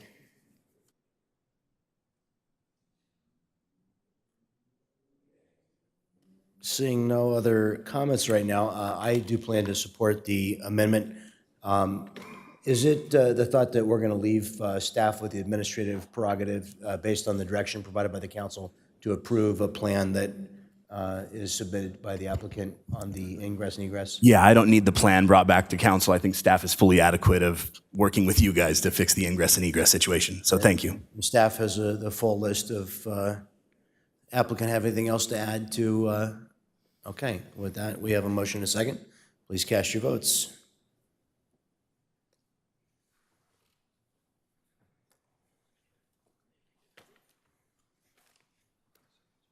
That item is approved unanimously.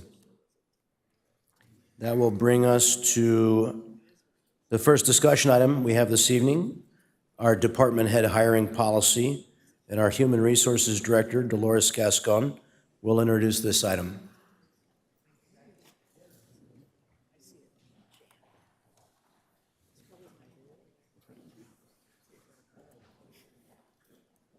Is that Tracy?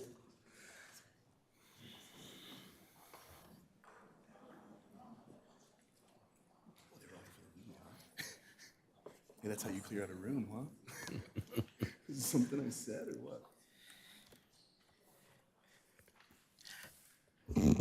Good evening, I'm Dolores Gascon, and with me today is Tracy Bailey. She's an HR analyst in my department, and she's our point person on recruitments. When we met with you in December to finalize the City Council Policy 100-19, Department Head Hiring Policy, the council provided feedback on the proposed stakeholder panelists for the fire chief recruitment and asked that we return with suggestions for other stakeholder panelists as vacancies occurred. With the appointment of John Connolly as city manager and the departure of former Assistant City Manager Amanda Lee, we now have 3 department head vacancies: Assistant City Manager, Community Development Director, and Engineering Director. Next slide. As a brief reminder, up here are the primary steps in the recruitment process: recruitment and selection plan, recruitment opening, application review, the technical interview or the oral board, the stakeholder panel interview, and city manager interview. The final step not listed is the job offer and the pre-employment background process. From beginning to end, a recruitment like this takes a minimum of 3 months and sometimes longer, depending on how successful we are at coordinating schedules for those participating in steps 4 and 5. Next slide.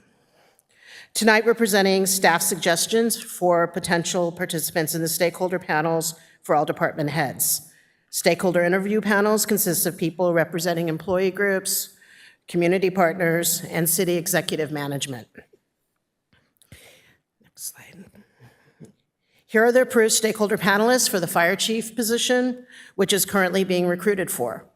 In employee groups, we have the Vista City Employees Association, or the VCEA, the Vista City Maintenance Association, the VCMA, Vista Firefighters Association, VFFA, and management. We have another bargaining unit that was recognized since we met with you in December, and that is the Vista Chief Officers Association, or the VCOA. We are currently in negotiations with them to draft a brand new MOU, but felt it made sense to include them in the stakeholder panels. For community partners, we have the Vista Sheriff Captain, a Vista Fire Protection Board member, and a Vista Community Safety Commissioner. Finally, for the City Executive Management, we landed on Finance Director, HR Director, and Public Works Director. I'm now going to go through suggestions for each department head level position. I will explain our reasoning for the selection as necessary, and I'll then pause so you can provide us with your feedback and suggestions. We tried to keep in mind the City Council's intent for transparency and community participation while balancing the need to not overwhelm our top candidates for each position. We also want to advise that coordinating these panels and finding a good date for everyone involved might be a little difficult. And with that in mind, we ask that if we can get commitments from a strong majority of the panelists, that we be authorized to move forward with stakeholder interviews. So next slide. This would be the slide for the Assistant City Manager. This position, we suggest representatives from all of the city's employee groups, including the International Alliance of Theatrical Stage Employees, or IATSE. IATSE is another newly recognized bargaining unit, and again, we're in the initial stages of negotiations. Our thought process behind this is that our ACM is a part of the city's negotiating team. For community partners, we suggest representation from the CDBG Citizens Advisory Committee, San Diego Gas and Electric's governmental relations professional, and the Vista Sheriff Captain. For executive management, we suggest the city attorney, the city clerk, and the HR director. But we want to hear what your thoughts are on these suggestions and if we're missing any that you'd like to see included.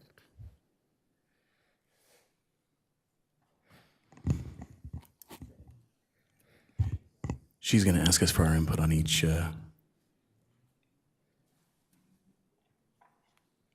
Councilman Green. Thank you. For the Assistant City Manager, I have no comments. I love this panel here. And as I read this, I just got a warm, friendly feeling because I really feel like this is exactly what we as a council are looking for, is giving you guys buy-in, invested interest in who's running this place. And I just want to confirm the fire chief is an open position still too, right? So there's 4 director positions that are going to be open, not 3? That is correct. Okay. We're in the recruitment process for the That fire one's chief okay. already. Perfect. All right. No, man, this is great. I'll move on to the next. Thank you.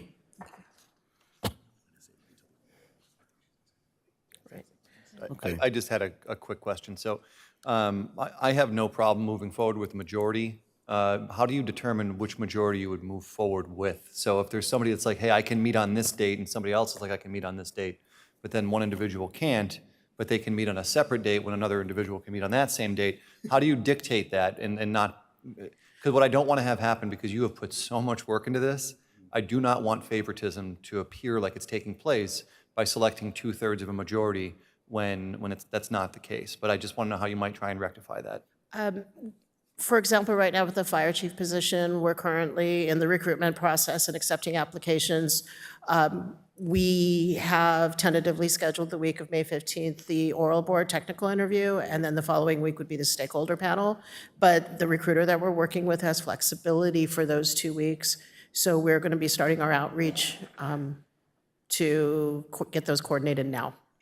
And as we open our subsequent recruitments, we'll be doing the best that we can to get as many as possible, knowing that that's the block that we plan on. If it turns out that we get more people on a different week, it doesn't make sense not to take a pause and do that. I think we'll have excellent, with the fire chief, I think it'll be it's not going to be as difficult as it could be. It's for these other recruitments as we go forward into the summer and people start having vacations that we're going to have a little bit of challenges, but we'll see what we can do.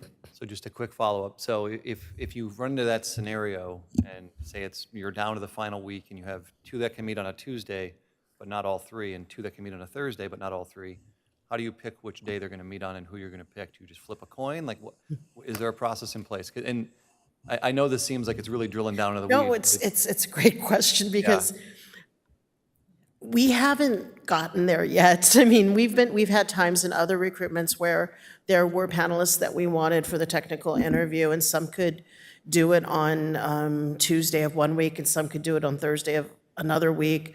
And we basically went by the best way for us to get 3 people to come, and knowing that we may not have gotten our top candidates.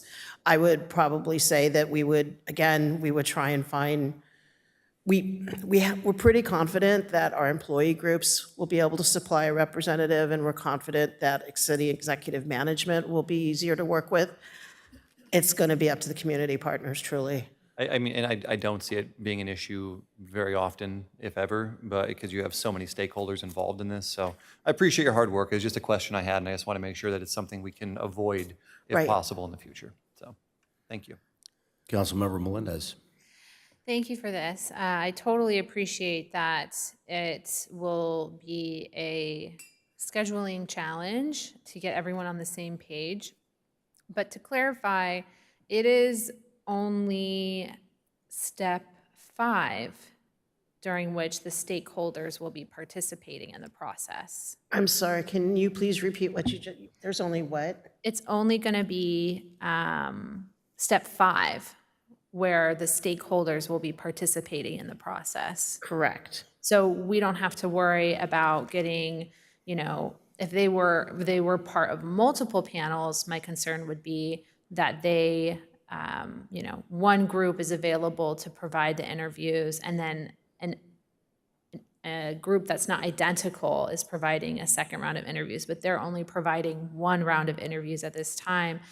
And will they have a uniform kind of rubric or response sheets that they will be documenting the interviews with, that across the board they're going to be kind of basing their grading on the same rubric? What we envisioned, because we actually envisioned taking the different people who are participating and breaking them down into smaller groups, but mixing up the panelists. So we'd have 3 panels, for example, going at the same time, and each candidate would visit each of those panels. There would be consistency in terms of a confidentiality statement, what are the essential skills that we're looking for, the top evaluation factors. But the questions would probably be different with each panel. And we would solicit those questions from some of our panelists as well in advance. So for example, with the fire chief position, there's 12 potential stakeholders that could participate in panels. And let's say you had 3 applicants, right? 4-person panels for 3 applicants. Would you try to break it up where there's an employee group in each of the panels and a city executive management in each of the panels? That would be our goal, to have the perspectives of all the different, of each of the different panelists, like a community person, employee groups, executive. But it sounds, and correct me if I'm wrong, it sounds like, for example, an employee group might not have an opportunity to meet every applicant. No, they would each meet. We'd have panel A, B, and C. Candidate 1 would go to panel A, candidate 2 would go to panel B, candidate 3 would go to panel C. And then after that half hour, 30, or an hour, whatever the time allotted is, it would all shift. Speed dating. Okay. Okay, that makes, I totally understand now. All right, thank you. My other question, and this is not specific to the assistant city manager, but I didn't see on the list of community representatives, which I agree it's going to be the hardest folks to coordinate.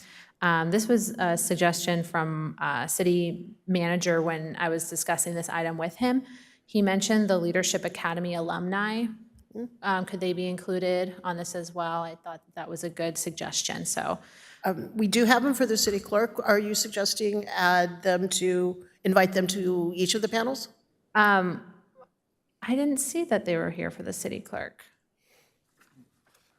Can you? Oh, okay, my bad, I missed. No, that's okay. I was supportive of them being included in the HR director position. Okay. So, but we're moving ahead of ourselves. Okay. I'll leave it at that, thank you.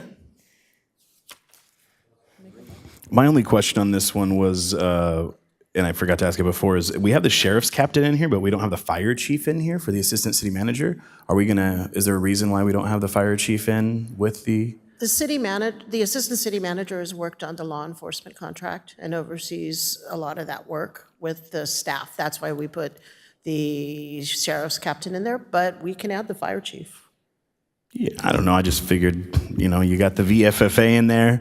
May as well have the fire chief in there. That way the fire chief hears what the VFFA hears, and when they all leave, they're all on the same page. So Yeah.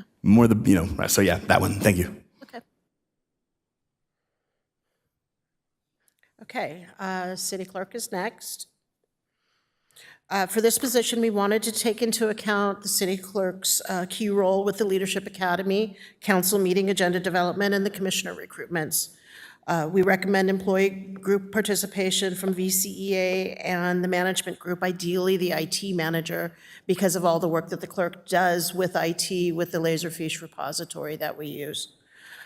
For the community partners, we thought alumni from the Leadership Academy, the Vista Sheriff Captain, a representative of the Community Safety Commission. And again, this is based on what our current city clerk does, and our current city clerk works with those groups. Finally, for executive management, we suggest the city attorney and the assistant city manager because of the city clerk's work on setting agendas and managing the Public Records Act request process. So what are your thoughts on that one? Thank you, Mr. Mayor. My only question on this one is Doris, and I know we can't just put Doris as like the person on this, but I really feel like our council admin works hand in hand with the city clerk. We're always asking for our agendas, we're always asking for reports and stuff. We ask for stuff to be printed and maps and all that stuff. So I feel like whoever the council secretary is, who's really our scheduling liaison, should be kind of on this too, because I want the council's admin, whoever, right now, Doris, to have a great relationship like they do now. So I feel like if a new one is hired, it's good of that clerk to know what the demands are of the council on the city clerk. Because I know my council and we like getting that agenda, with ample time to review it. And Doris is our contact and, John's our contact. So it's cool if Doris would be on there to let them know. So for me, if the council would approve it, I would think it'd be good to have our person work with that hiring. Thank you. I see Leadership Academy alumni now. Thank you. I know the clerk does a lot of work with our boards and commissions. Why Community Safety Commission over Planning Commission? That they tend to meet really regularly as well. It doesn't have to be Safety Commission because of our clerk's current work with cannabis product and crime and safety. That's why we came to that, but it could be any commissioner. In fact, she even suggested that as well. I would say let's include Planning Commission. Okay. And maybe any other commissions that my fellow council members would agree or that Kathy would recommend. But hopefully, Kathy, you're I don't like the idea of having to think about replacing you. So please stay. And Planning Commission, please. Thank you.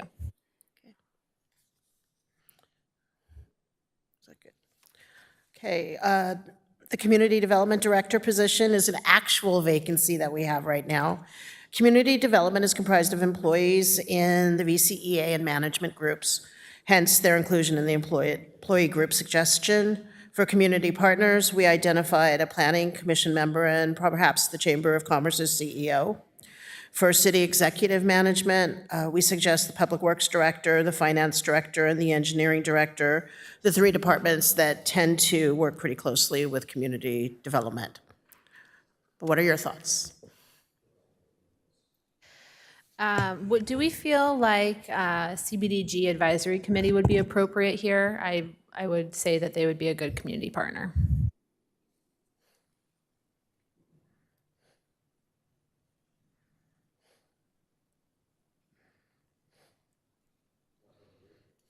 I agree with that. I think they'd be a great community partner. I also wanted to see, and I don't want necessarily as an employee group, but I feel like the VFFA is a charitable arm of the city, and they do a lot of work with Boys and Girls Club, our school district and stuff like that. And if it's our community development's director's job to develop community, having the charitable arm of the VFFA, they're nonprofit and it would be a good thing for that person to have as well, because as new businesses come in, he could invite, the charity arm of our fire department to be there. So I just felt like having that kind of in there from a community development standpoint. And mind me, if this is more of a real estate development or like a business development, that's the thing. But if it's like where we might have needy residents and we need to get help for them, I know that no organization in our city really, they do so much for people as far as the VFFA goes. Like, they'd be a good person, and it's a great relationship for the community development director to have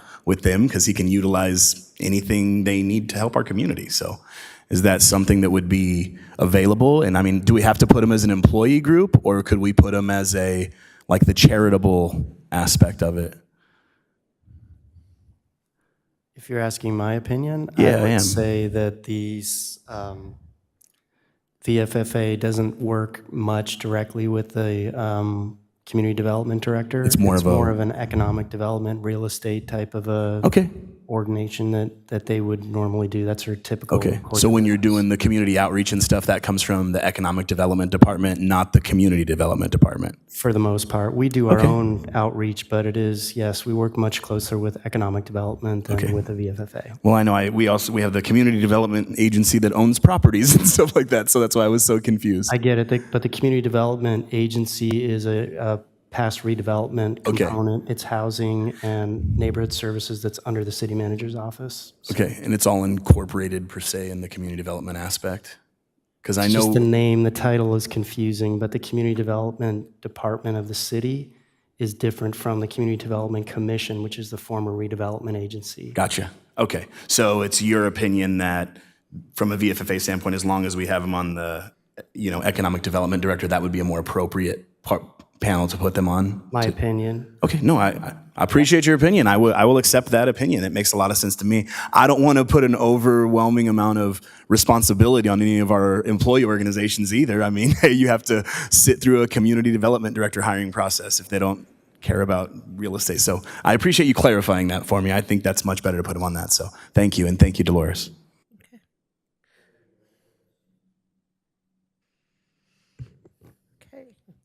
Any other thoughts? Oh, sorry. So I agree with the CDBG. As Vista Unified School District starts to look at possibly redeveloping some of their land, would VUSD be an appropriate partner for this? Sure, yeah, we do quite a bit of work with them. Okay, perfect. I would like to add VUSD. Thank you.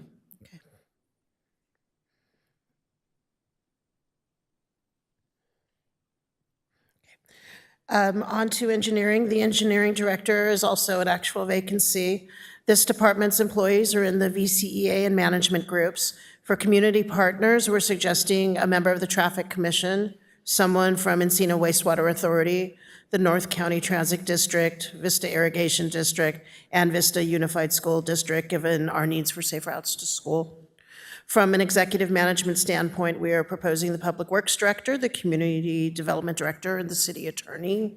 These are the departments that engineering tends to work most closely with. Do you have other suggestions? I just want to say this one is perfect. Thank you so much, Dolores. I love those ideas. Those engineers in those plaid shirts are so smart. Thank you. I'm wondering, I don't know if this fits here, but I was also thinking about our contract with Exodus and our social worker. So I don't know if that necessarily is a fit in engineering, but maybe somewhere else. Yeah, a majority of our interaction with them is really through the city manager and the assistant city manager, housing services manager. Those are the three positions that primarily work. The engineering director, capital projects, transportation, stormwater, sewer. Yeah, it's the stormwater part that I was wondering, because we have issues with encampments in these areas, but yeah.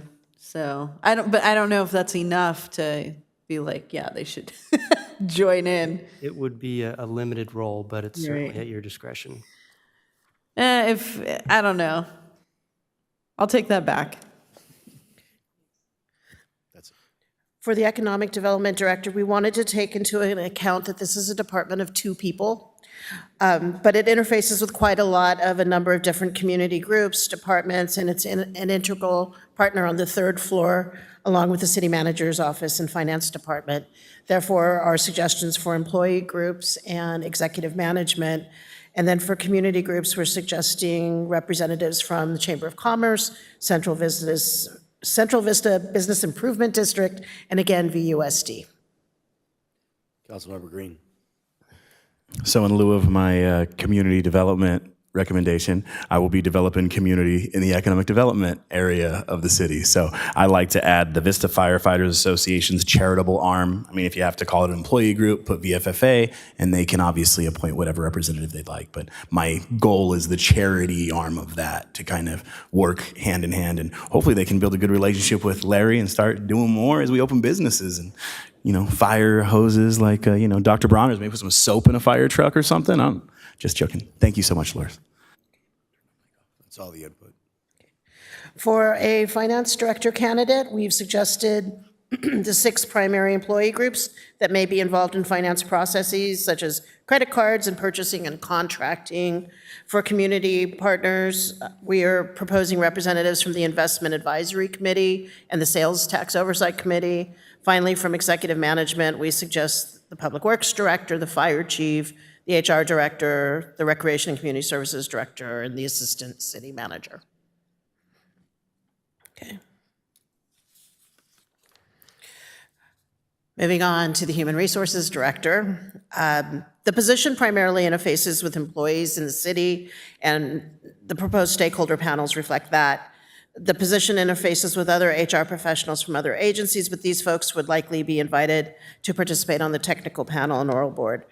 For this position, the proposed stakeholders are comprised of representatives from each employee group. Executive management would be comprised of, but not limited to, the city attorney, engineering director, fire chief, finance director, public works director, and assistant city manager. We could have all of the directors there. That would not be a bad idea. And I believe we should be adding in some Leadership Academy folks, perhaps? Councilmember Melendez.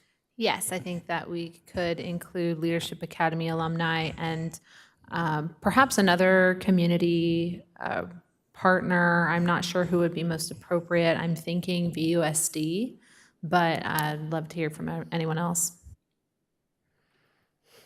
Councilmember Green.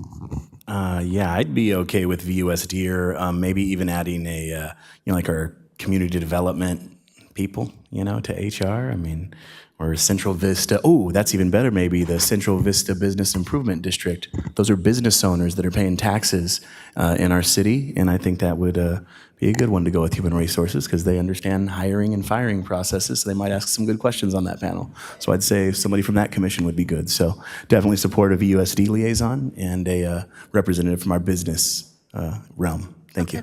Add those in. That's it. All right, let's move on to the Public Works Director, and here we've suggested 6 core employee groups for representation. The community partners, staff proposes are representatives from EDCO, Caltrans, VID, VUSD. As you know, EDCO's contracted for Vista's waste management program. Public Works shares facilities with VUSD, while Caltrans and VID are agencies that the department often interacts with on projects.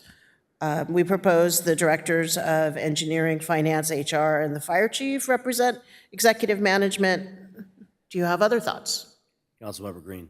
I'm just wondering why the assistant city manager wouldn't be on all of the director panels, or, I mean, the assistant city manager, I would assume, works closely with all of these people. So this was one I thought, you know what I mean, before we actually had the assistant city manager. But yeah, this one, I don't know why we don't have he or she or whoever on there, whoever ends up being the assistant city manager.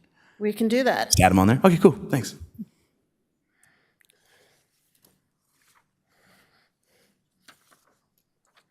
That person has to call in all of our concerns as council members when our city manager's out. So the Public Works Department makes us look really good. So that's kind of my logic behind it. But thank you. I think that's all the comments on this one. Then our last position to consider is Recreation and Community Services Director. We've suggested the employee groups that this director is most likely to work with: VCEA, VCMA, IATSE, and management. For community partners, our suggestion is representatives from the four city commissions that the department liaises with, as well as the VUSD, and also the Moonlight Cultural Arts Foundation, which is a major funding partner of the Moonlight Amphitheater. Finally, we would suggest that the finance, HR, and public works directors represent executive management, but we can add in the assistant city manager, and let us know what else you'd like to see. Doesn't look like we have any input on this one. Okay. Then Oh, That's we it. do- Thank we you for do your have- input. Before you leave, we do have one public speaker, Jim Rigobach, on this item.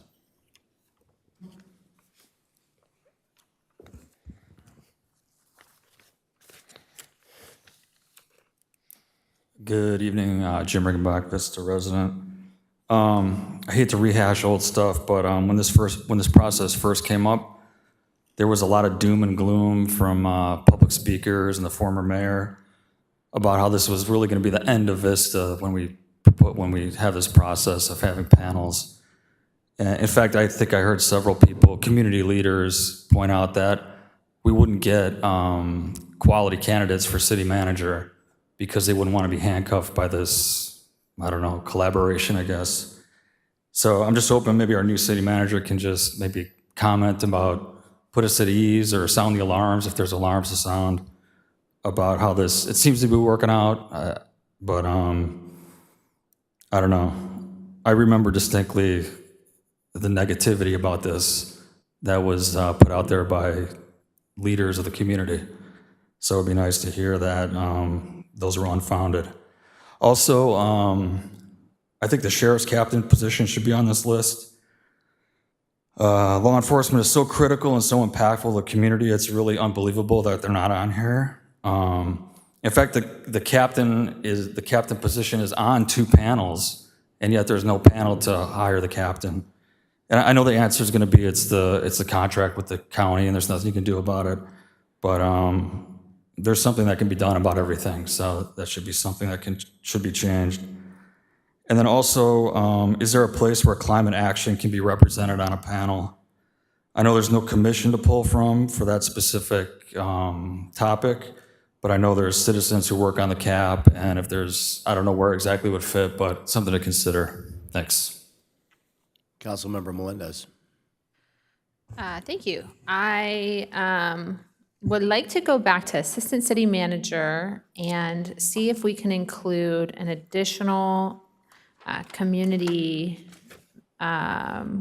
representative from, and I can't remember the exact term of the group, but I'll describe them. In our strategic plan to address homelessness, we have a working group comprised of largely city employees and contracted organizations, and they are an established group within our operations with our strategic plan to address homelessness. And I think that they should be on here for assistant city manager.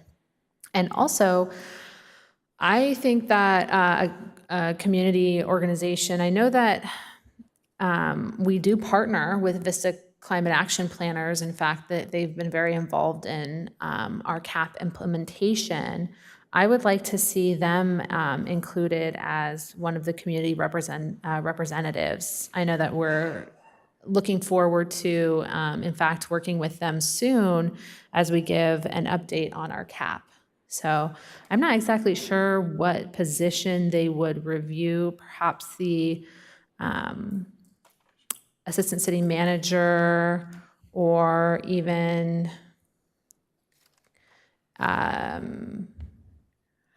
engineering.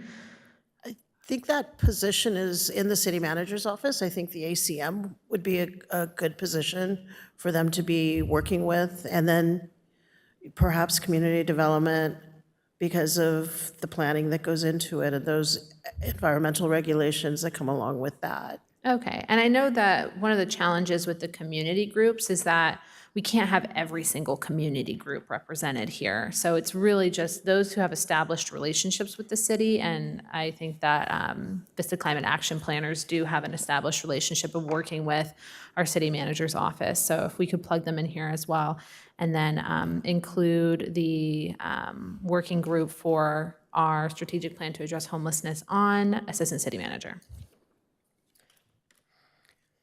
Councilmember Green. Thank you again so much, Mr. Mayor, and thank you, Councilmember Melendez. I love the idea of having a representative from our internal strategic plan on the Assistant City Managers panel. I also love the idea of adding the Vista Climate Action Planners to not only the engineering and community development, but I like the recreations director, Parks and Recs guys, where are you going to plant those trees? I know Councilmember O'Donnell had that whole talk about some dead trees on his trails in South Buena Vista Park. So I know that those climate action planners would definitely have some good insight. And it'd be cool to have them say, hey, what are you doing from a climate protection standpoint in your public spaces? Because, I want some water features. What does that look like from a climate action standpoint? I have no clue. What's the impact? So would love that. So the recreational director, the Parks and Recs guy? Parks and Rec. Is that RCS? Or RCS or Public Works, because No, okay. the recreation programs or recreation and community services in the parks or Public Works, those park facilities. The actual facilities go through Public Works? Yeah. Be better for Public Works, I guess, because they're handling the infrastructure of it. Yeah, that's fine. Okay.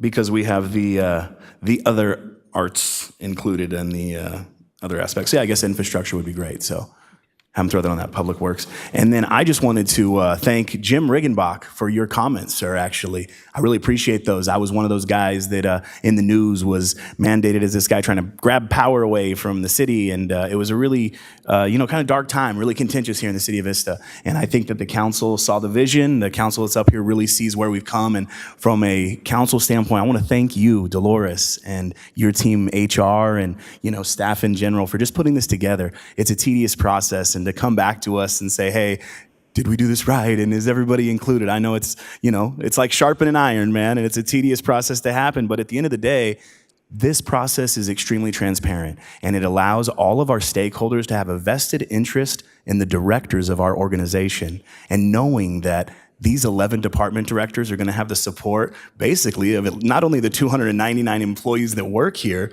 but their 5 council members and different representatives of our nonprofits and our school district and just our stakeholders. Like, coming to work for Vista should feel like welcome to the family. And I really feel like this change is exactly what that is. And I'd like to hear from our city manager, because you are the gentleman that has to kind of work with these processes. But my goal with this was to make sure that any hires that my city manager makes, that our city manager makes, are beyond reproach. Because he can say, look, no matter what department it is, whether it's the firefighters or Public Works or classified employees or whatever, hey, we talked to everybody. They recommended our top 3 candidates, and that's where it came from. So for me, it also protects my city manager, and it gives everybody just a good feeling of being a stakeholder and having a vested interest. And my jaws hurt from smiling because I like this item so much. And I didn't smile when I brought it forward initially, because it really was a fight. And as a parent, on hiring panels through the school district, it made me feel like I had a vested interest in my school district. And that's what really fired me up to be more engaged in my community. And I hope that these panels may kind of fire somebody else up to be more engaged and make a difference. So thank you, thank you, thank you. And also, thank you, Mr. Conley, for accepting this job and this position. And I hope you feel that your council is not tying your hands in any way, but that we're definitely here to support you and let you use all the resources that are at your disposal that we've all worked so hard to build. So that's my last comment on this item.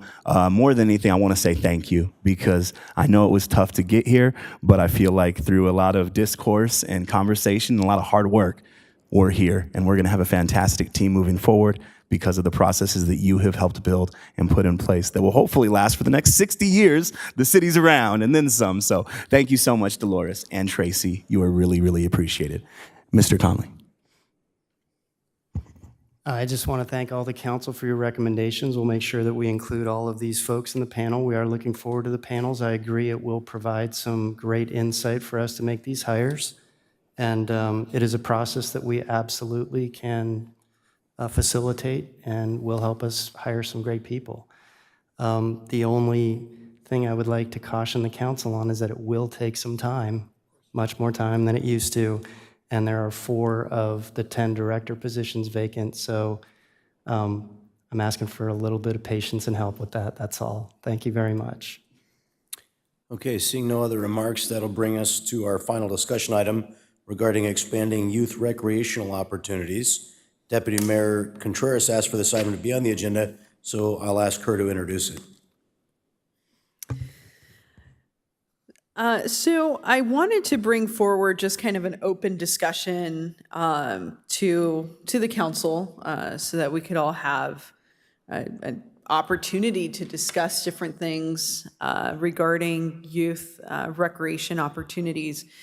For one, I feel like we don't offer enough at the city level of different recreational opportunities.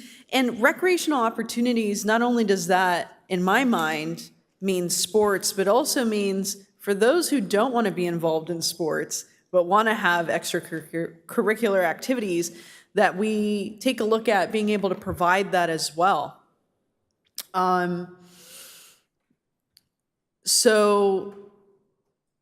And I'll just give an example. You know, I've always been in sports, but when I was in elementary, I remember that my mom enrolled me. I don't even know what kind of science thing it was, but it was after school, and I was going to school at Beaumont, and it was so cool because we would just like learn about aerodynamics and make a paper airplane. We would like see these different science experiments, and it was a great opportunity. So I would like to see us kind of advance what we deliver to our community in a programmatic way. And that also means that we have to take a look at some of our infrastructure, whether it's, Raintree Park in that facility, or, Linda Roads in that facility. And what can we do to kind of expand what kind of recreational opportunities are able to be programmed in these spaces. So I'll have more to say, a lot more to say about it, but I just wanted to let you all know that's the foundation for this conversation. And it looks like we have a few speakers, so I'll go ahead and start by calling up the speakers. The first speaker is Rudy Moreno.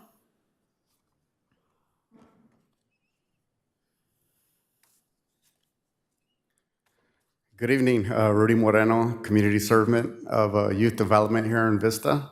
I served on the Parks and Rec Commission for 3 years. The question I asked was, what is the plan, purpose, and intent of Linda Rhodes Rec Center? It just seems like I could never get the definitive answer that I was looking for. I recently came upon an article that I would like to reintroduce maybe what the plan and purpose and intent of Linda Rhodes Rec Center was. A $5 million recreation center is officially open in an underserved neighborhood north of downtown Vista. The Linda Rhodes Recreation Center and its adjacent playing fields are on the grounds of the Vista Academy of Visual and Performing Arts. It's in the city's townside area. Students have been able to use the new synthetic turf soccer fields since spring. The new recreation center features a gym with stage for performances. This project also features a 5-acre grass park and was a joint effort by the City of Vista and the Vista Unified School District, a key element in winning the state grant money that funds projects for areas in need. This center is a tremendous resource for the entire community and great for the students at school, said Superintendent Devin Vodakye. We know that this new facility is an area where students need all the support we can provide, and this facility will be a fantastic resource for everyone who lives in the neighborhood, even those that don't attend the school. The grand opening of the center came less than 14 months after the project broke ground on a vacant dirt lot on the academy grounds that we used for years by neighborhood families as a makeshift park. The Magnet School serves kindergarten through 5th grade students and has roughly 700 students. About 85% of the students are Latino, 80% are identified as socioeconomically disadvantaged. The school gets dibs on the center and fields during school hours. The community can use it after hours. Here's a quote from Mr. Steve Rhodes on behalf of his wife, who the center was named after. This is something Linda would have been amazed with. This is what the neighborhood needs. And I'd like to, in closing, a community rec center can play a crucial role in improving the health, wellness, and community life for the residents of an underserved community. Thank you. Thank you very much, Jim Riggenbach.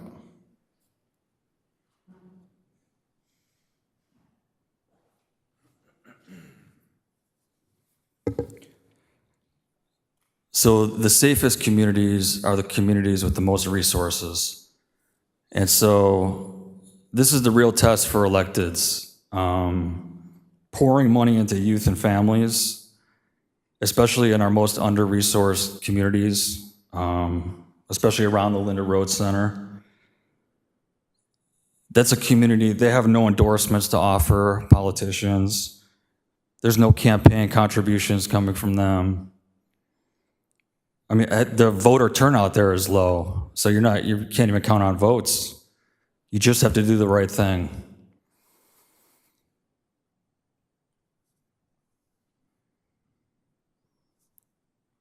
Especially, it's the youth and families kind of get nickeled and dimed, but when the sheriff's department, they don't even ask for increased budgets, and some people fight tooth and nail for them. Youth and families, a little bit here, a little bit there. If we poured money into youth and families, we wouldn't need to increase the sheriff's department budget. Especially when you got volunteers like Rudy and Kenya Moreno. I mean, I started following their group probably 3, maybe 4 years ago. They still don't have a location. I mean, it's insane. The guy's winning all kinds of awards. He's being recognized all over the city. Can't get funding. It's not right. A couple other things, scholarships, super important. I don't know if the city offers scholarships, but definitely should. I teach a middle school in Oceanside. We just had a retired DEA agent come and give a presentation about drugs. Super needed. I was talking to a firefighter. They're constantly going to accidental overdose calls, constantly. I think if you talk to the sheriff's department, they're running into people who are overdosing or just high on meth and fentanyl. This DEA agent that came, I mean, he was all about the war on drugs, which is another story. But even with that approach, he said, it's going to take education. They're just going to keep sending it. You can shut down factories in Mexico all you want. They're just going to open up more and keep sending it. You have to educate, and we can't leave it up to the school district. They're underfunded. They're understaffed. The city has to step up. Thanks. Councilmember O'Donnell. So again, thank you to our deputy mayor for bringing this forward, because I believe youth opportunities in our city are much needed, and they're a huge benefit to our community. I want to thank Rudy for being here, and Jim, that's actually everything you said, you were right on point. I do want to say that I agree that what Rudy provides for the community is invaluable, and we actually have on the agenda to try and fund a space for them at the end of May, after I get back from when my wife has her child. So we are working on it, and I agree that it's resources like that we need throughout our entire community to keep building up. The reason I like this so much is because we have so many things going on right now. The loss of baseball fields, I don't know what we can do. I've reached out to the president of Vista Unified, Martha Alvarado, to see what we can do to work on trying to partner to bring baseball fields back to Vista by partnering with our schools to give our youth an opportunity to actually be able to play and not put such a burden on some of the other places that are providing these spaces. But things like art, summer camps, like growing up with summer camps was a huge thing for everybody because it gave kids an outlet to actually go work with people that were older, people that they could look up to, mentors, but also gave them an avenue to be in a good place and not be doing something nefarious in their off time when you have 3 months off during the summer. So I would love to see an expansion on that. Scholarships are another big thing. I know we have scholarships. I have no idea where that money goes or who gets them or how we divvy it out or how we even recognize the individuals that receive them. So to see what we're actually giving back to the community, I think would be very beneficial for not just the people on the dais, but for our community as a whole, so people know what's out there, what's available, and what we can actually offer to the individuals that live here. Besides that, I know I've asked about internships that we have at the city. I'd love to see more opportunity for internships, not just within the council, but throughout our entire programming here that we offer. all the different departments, I think would be a really good opportunity. I know that we do have some internships as it is, but to expand on that, I think would be fantastic. Something dumb like a puzzle club. You know, I didn't even know puzzling was a thing until one of my neighbors is like one of the top puzzlers in this entire North County region. So like little things like that we don't even think about. So to Deputy Mayor's point, it doesn't have to be sports. Like I grew up playing hockey. I highly doubt we're building an ice arena in Vista anytime soon. And it would hemorrhage money if we did. So I'm not suggesting it, but like there are so many other avenues and opportunities for us to expand on that. I would love to see more things come here for youth opportunity and expand on this. So I'm going to stop talking. My rant is over, but I'd love to hear from the council and some of the things that we might be able to work together on to get this done. Councilmember Green. Thank you so much, Mr. Mayor, and thank you again, Deputy Mayor Contreras, for bringing this forward.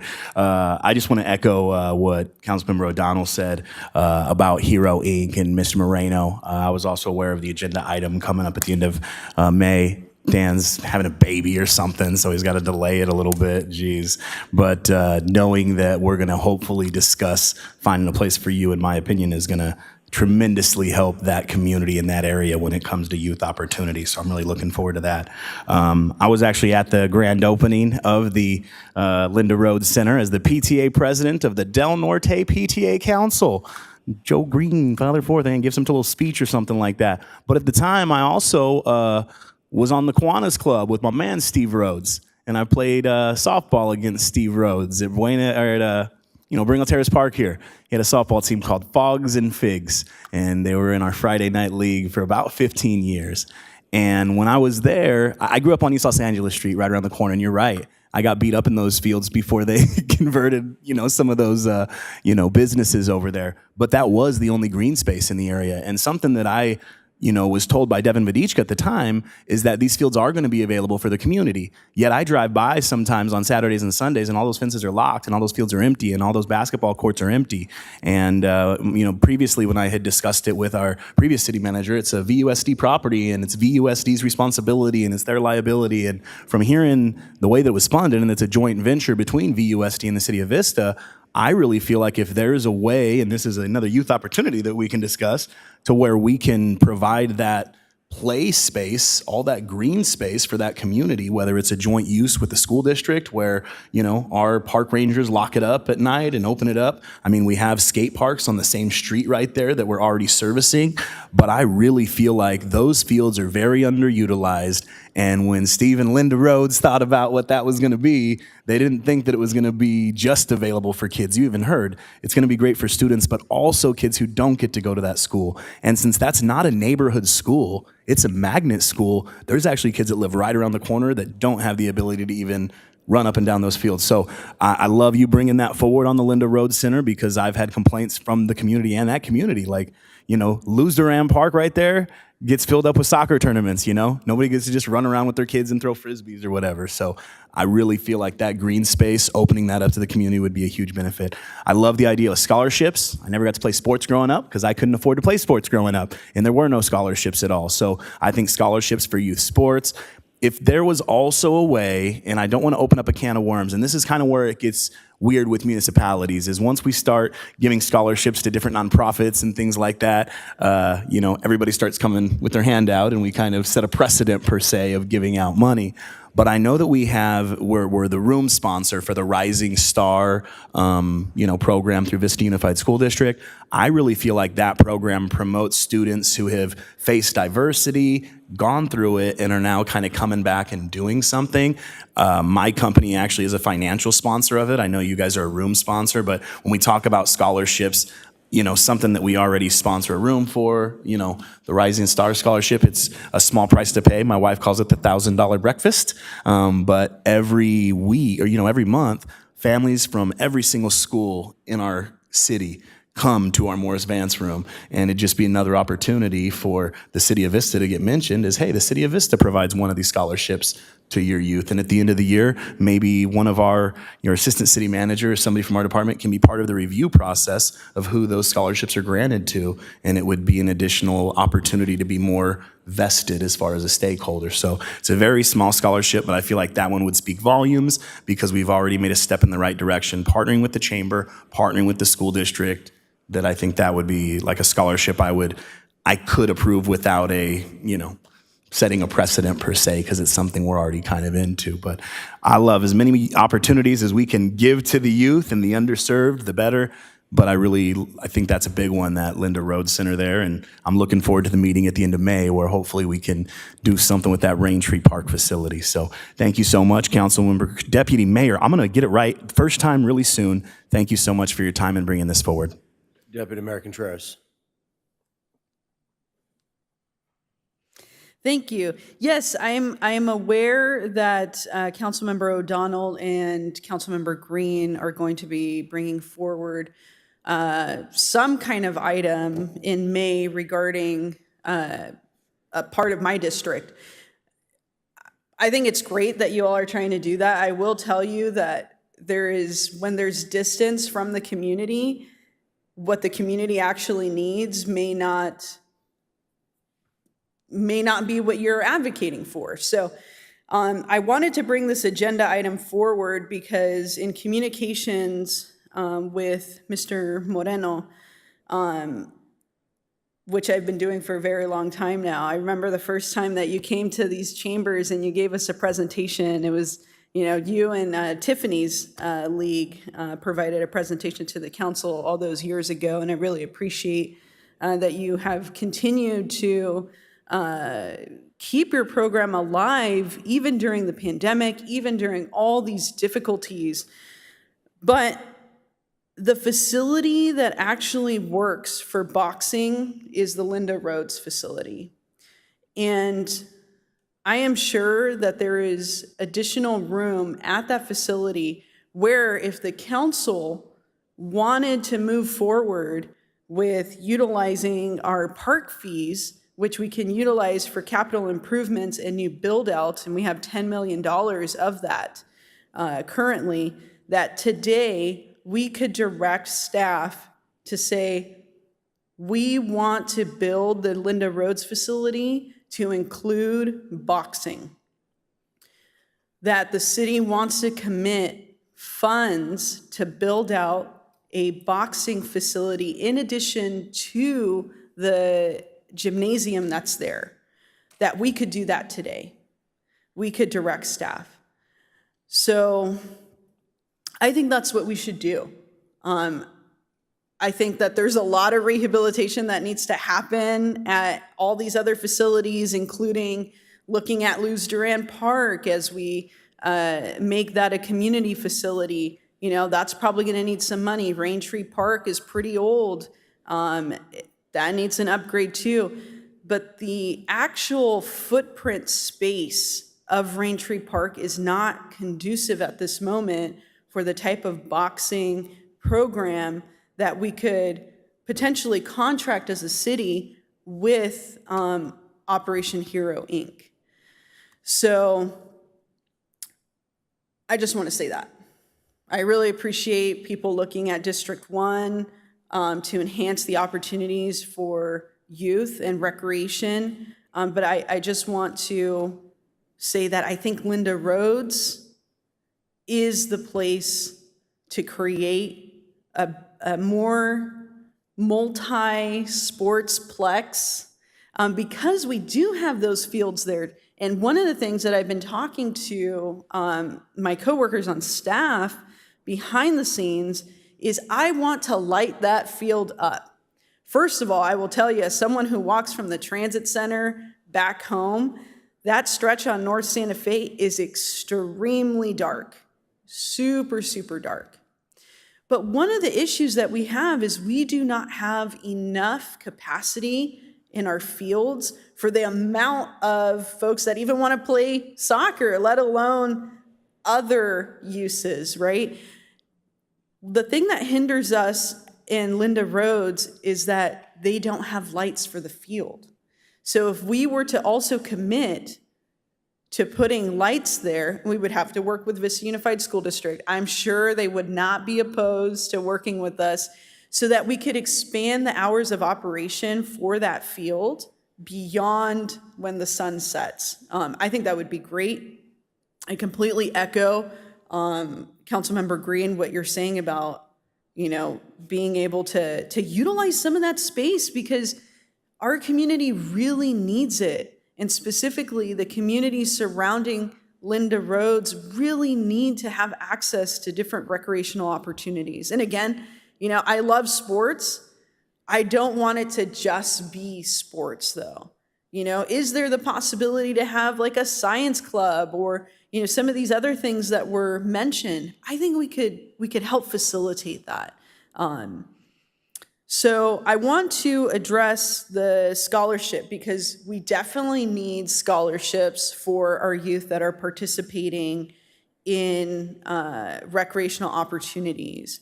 And one of the things that I have discussed, again, with staff behind the scenes is, one, we actually do have a scholarship fund. The problem with our scholarship fund is that we haven't figured out a good way to administer it. So in communications with our previous acting city manager, Amanda Lee, I think even going back to Patrick, and now our city manager, Mr. Conley, I think that there's a great opportunity for us to streamline our scholarship funding for recreational opportunities if we can kind of fast track the youth. And sometimes youth means also a 19-year-old that might be enrolled at the high school, right? So I want to give a little bit of latitude. I don't want to just say it's 18 and under. Perhaps, it's someone that is a registered student at Vista Unified School District. But to be able to say, hey, if this youth is participating on a city facility, in a city program, we can expedite that scholarship. And when we look at expediting scholarships, it could also be if that youth is utilizing a facility that we have a reciprocal agreement with, right? So that would kind of put us in line with some of the reciprocal agreements that we have with VUSD. Linda Rhodes, it's just the perfect spot to really build out more capacity, whether it's on the field, whether it's utilizing the portion behind the basketball space indoors to accommodate boxing. I'm hearing from Rudy, he's telling me it's perfect. He's saying that Linda Rhodes is the spot. And, would it be appropriate, because I do have a question, just so we can have it on the record, of Mr. Moreno to address boxing at the Linda Rhodes facility versus maybe some of the other facilities. Would that be appropriate? If you could come up to the podium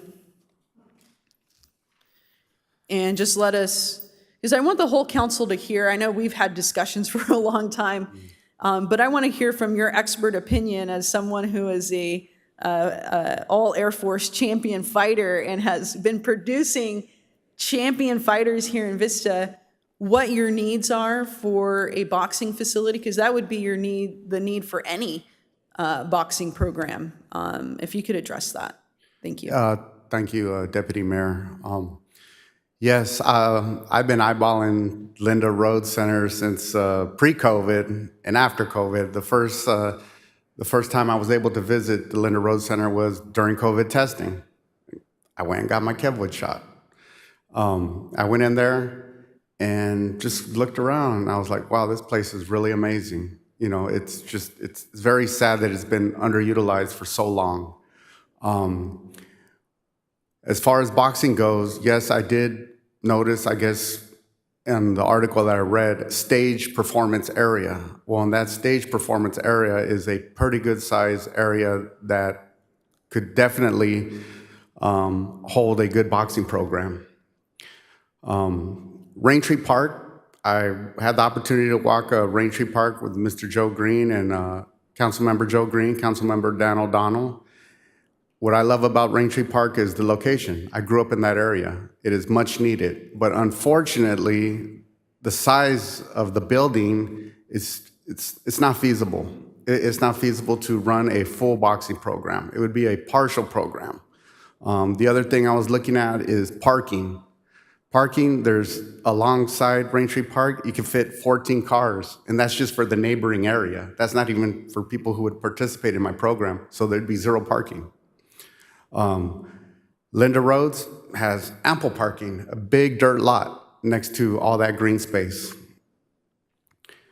So to answer your question, yes, Linda Rhodes, like I said, that has been on my wish list. Even when I was on the Parks and Rec Commission, like I said, I asked, what is the plan, purpose, and intent of this facility? And no one could give me a definitive answer. And it seems like now I'm getting a definitive answer with everybody on board that it could be utilized a lot better, and it could definitely be utilized for boxing program. Thank you so much, and thank you for allowing Mr. Moreno to come and speak. And, with that said, I would love for us to just say to staff, let's get a build out for boxing at the Linda Rhodes Center. Let's figure out a draft. Let's bring it back to council. Let's move it forward. Let's commit some of our $10 million in park fees for this type of build-out capital improvement.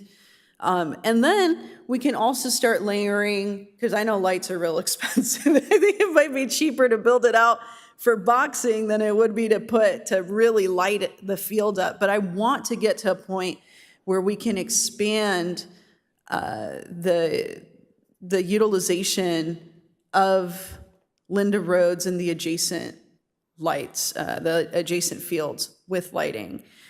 So is it permissible for me to put a motion on the floor to direct staff? So I would like to put a motion on the floor that we direct staff to move forward with creating a plan for the Linda Rhodes Center to include a boxing program that the city would be in charge of as a capital infrastructure. And for that boxing program to be able to meet the needs of actually hosting boxing there, including a ring. So I'm gonna put that motion on the floor. If anybody wants to amend it or add anything to it, please let me know. I'm just glad that everybody has been so supportive of Rudy. He really is creating leadership in this community on a shoestring budget. So props to you, Rudy, and to Kenya. You are both just incredible, and I can't thank you enough for the lives that you've changed and that you continue to change. Thank you. Councilmember Melendez. Awesome. Great discussion, everyone. I am very supportive of expanding our youth programs. As a youth, I benefited from youth programs. I was never involved with sports, except for I did do biddy ball. And that was, I got a participation trophy for that one. Not very skilled, but I think that arts are really important to me. I was involved in a lot of youth theater growing up. It really brought me out of my shell. I had a teacher that told me to read an hour aloud from Shakespeare or from the King James Bible every day, and it will make you the best speaker, right? And so these types of skills, right, that you gain from team sports or from the character development of boxing or arts and expression are so valuable, and we carry them with us for the rest of our lives. So I'm very supportive of that, and I don't want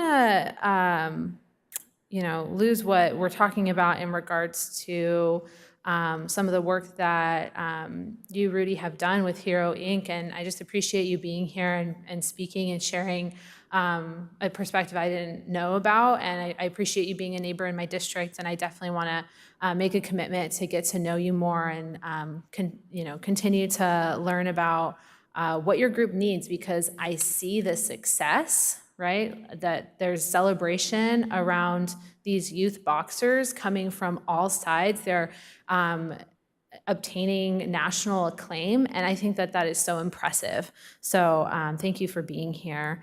I had a question, Mr. Conley. What are our opportunities throughout the year to hear a report or get information from city staff about our recreational programs? I know we talk about it a lot in like a patchwork manner, but please describe for us and for the benefit of the public too that may be watching, when do we get to hear about these programs? I'm going to ask Mr. Pacheco to come down since that's his Awesome. area of expertise. Thank you.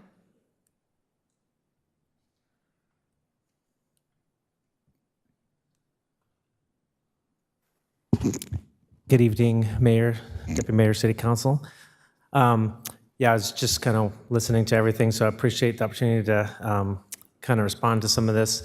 And to this question, yeah, we do a lot of updates to our Parks and Rec Commission. A lot of staff will come in and do updates, especially after the summer for our busy year, just to provide that body with updates. So we would be, happy to share, any of the minutes from meetings, past meetings, especially coming up this next month.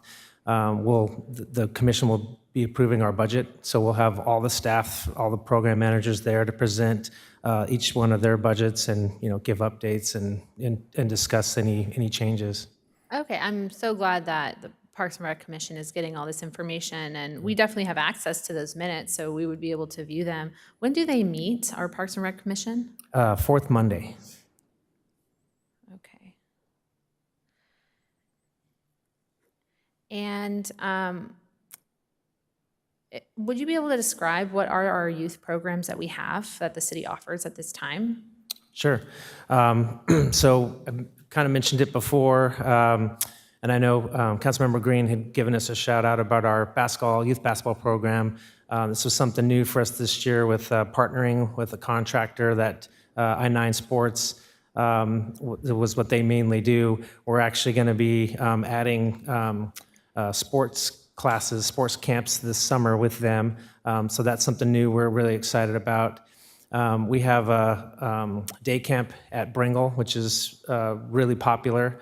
And we've actually been expanding that after COVID. We're just noticing there's just a big demand. We think some of the programs have gone away that just haven't come back. What does a day camp look like? I'm sorry. Yeah, Break good it down question. for us. Yeah, it's an all-day program, and it's over at Bringle. So we've got a lot of space for the kids to be running around. We've got the rec center, so we're kind of rotating them in and out of just different activities. And they're there from anywhere between 7 a.m. all the way to 6 p.m. So it's an all-day program. And then we've also got preschool programs year-round out of that rec center as well. And we've just got various enrichment classes, art classes. We've got Parrots Night Out that we do once a month. We also have various different sports for like flag. We're doing, I mentioned the basketball. We're doing adult sports as well, softball, basketball. Trying to think of which ones I'm missing. Our day camp just actually started their summer registration today, so our guide just went out last week for all of our summer programs in there. But we are kind of limited. It's just the one recreation center that we have for the whole entire city. So we're really trying to be a little creative. The Adobe has like a few weeks of camps that we'll do, but it's not the all-day camp like we can do over at Bringle. It just doesn't have all the amenities that you can have kids there all day. So there's just like a half-day program over there that's a little bit more of an enrichment program. Talks more about the history with the Adobe. But so yeah, we definitely want to try to do more. Where I've kind of had experience before is just it's the contract world is really great to kind of partner with them because they kind of know what are the fun, exciting activities that kids want to do. And then, you don't have to have all this staff, that you have to try to hire on and hope that you get enough program participants that sign up for it. So that's our goal. And like I said, the sports camps is something new for us this summer. That's going to be adding a lot more programming. And just to kind of mention about someone like Rudy is the perfect person that, those are the people we're looking for, partners out there. We can help maybe just get the word out about their programs. So it doesn't always have to be just us and just a city facility. Yeah, thank you so much, Mike. I appreciate that. I want to ask you about our scholarship programs. I want to ask you about, where we could expand programs, but I think it'd be really nice to have maybe a council, be able to receive a presentation from our Parks and Rec department and be able to dive in a little bit more, because I don't want to, you're not prepared to be on the spot. So feel free to move back, or if anybody else has questions, maybe sit at the front. But that's all the questions I have for now. So thank you very much. Thank you. Yeah, I mean, it's clear that not only do we have a desire for more programs, but even what you're describing, Mike, is like, it is that infrastructure, right? It's space, it's your built environment. What do we have around us that we can use, and how do we fill the spaces that we have in our community that are publicly owned to benefit young people? I'm just going to throw out things that I think would be really cool, like life skills classes for young people. Don't really do home ec anymore, so like cooking classes and, economics and, life skills, how to sew on a button. I think those things are really important. I also think that I was really involved in like different academic programs, right? Like I think like STEM programs, and I know not everybody is sporty spice, right? I'm not. Not everybody is very theatrical, right? Some people are brainiacs and they want to be part of programs where they can engage in more science and math-based activities, which can be really enriching for them. I also really love, I think there may have been a comment about like mentorships, and just there's a theme of mentorships with youth programming in general. I would love to see maybe a partnership with our senior center. I know we do a little bit of that, but intergenerational activities, right, where there can be some mentorships involved. I also really think that a lot of the description of the Linda Road Center that Mr. Moreno read was regarding almost like a cultural center. I had the wonderful experience of being of serving in AmeriCorps, and during my AmeriCorps term, we had a conference in Detroit, Michigan, where we visited different sites, and we learned about different programs that they were doing, and we had so much learning. It was amazing.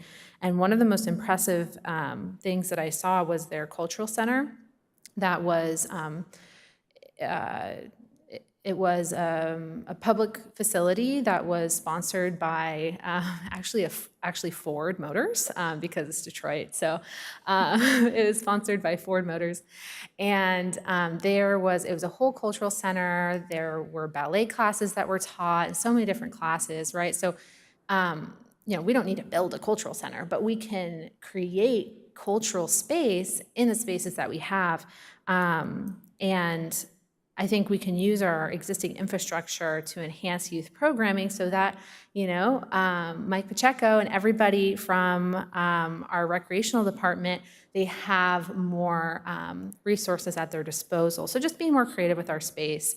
I would absolutely second the motion to direct staff to improve the Linda Road Center to accommodate a boxing ring. I don't think we're going to have an ice rink in the city of Vista. I think that's that's a Parks and Rec. Does anyone know that bit about the, what is it, Ice Town? No? Okay. We're not going to do that, but I like the idea of fitting boxing infrastructure there, especially because we already know there's a community that would use it. it's not like we're going to build something for a community that's like not going to show up and use it. And if there's something that we can do tonight to direct staff, we're hearing from a community member, it could be highly beneficial. My concern would be burdening a nonprofit organization like Hero Inc. What would be the expectation of our city versus the expectation of a community org? I'm sure that, Rudy, you want to retire at some point, right? For the future boxing programs of the world, of Vista, would they be able to use this facility, right? It would be for all sorts of teams. I don't know how boxing works, I'm sorry. It would be for all sorts of teams to be able to utilize it, right? And perhaps there would be like, I don't know if there's any fees attached to them using it or anything like that. But I would absolutely agree with those capital improvements to the Linda Road Center. And yeah, let's get it done for our incredible boxing community that is just receiving so many accolades that you absolutely deserve. And then maybe in the future, we can receive an update from our Parks and Recreation Department about, a greater breadth of programming that we can advance. So I second that, and thank you. Thank you so much, Mr. Mayor. Did you want to say something real quick, Mr. Conley? I just wanted to identify that the Linda Road Center is in a shared use agreement with Vista Unified School. They do use it for a lot of their daytime activities that are associated with the school. So before we're able to make any improvements to that facility, we're going to have to talk to the school district and make sure it works. Thank you. Can I add? Go ahead, yeah. For Brown Act purposes, I would ask that the motion, I believe the motion is to direct staff to bring something back on the Linda roads. So I just want to make that clear that if the motion passes, it's not to direct staff to go off tomorrow and start building and spending money. So for Brown Act, I would prefer it to come back. That's correct. Yeah, no, I definitely, because I want the community to see and for us to see what this potential build out can be. We still need to have communication with VUSD. And I want to hear, maybe we come up with something that just is not going to work for the boxing world, right? So I want it to come back. I just want to have the opportunity to direct staff to do that. So that's what my motion would do. Thank you, Mr. Mayor. So I 5,000 million% disagree with your motion. And my reason being is I feel like saying that we want Linda Roads to be used just for boxing, and that's what it sounded like initially, would be way too much, because in reading that article and in being there when it was opened, it is supposed to be used for the community. And I feel like if we're gonna build out and spend money over there, it shouldn't be built out for a boxing gym. Sorry, Rudy. But I think that our money would be better spent and better used by the community, making it a cultural center. I actually had that written down before Councilmember Linda said that. Also maybe some type of community kitchen, and then some type of youth support center where they could come. And I mean, you could have a special class where you teach them and then bring them back to your other center. The other thing is, we met, and I don't want to sound offended at all, but I really feel like when you speak, you're like, you don't live in my district, so don't come to my district and don't talk about my district. And I don't want to say that that's true or you feel that way, but that's how I feel when you speak about it. And I want to make sure you know that I love your district. I love your community. I grew up 4 doors down from the racquetball court right there. I can play better handball racquetball than anybody in this town. Challenge me. I'll come play you, okay? But I feel like that center over there at Raintree Park, and the reason why it was even brought up is because the Vista Boys and Girls Club has a contract there, and they're serving 5 children a month, okay? So it's extremely underutilized.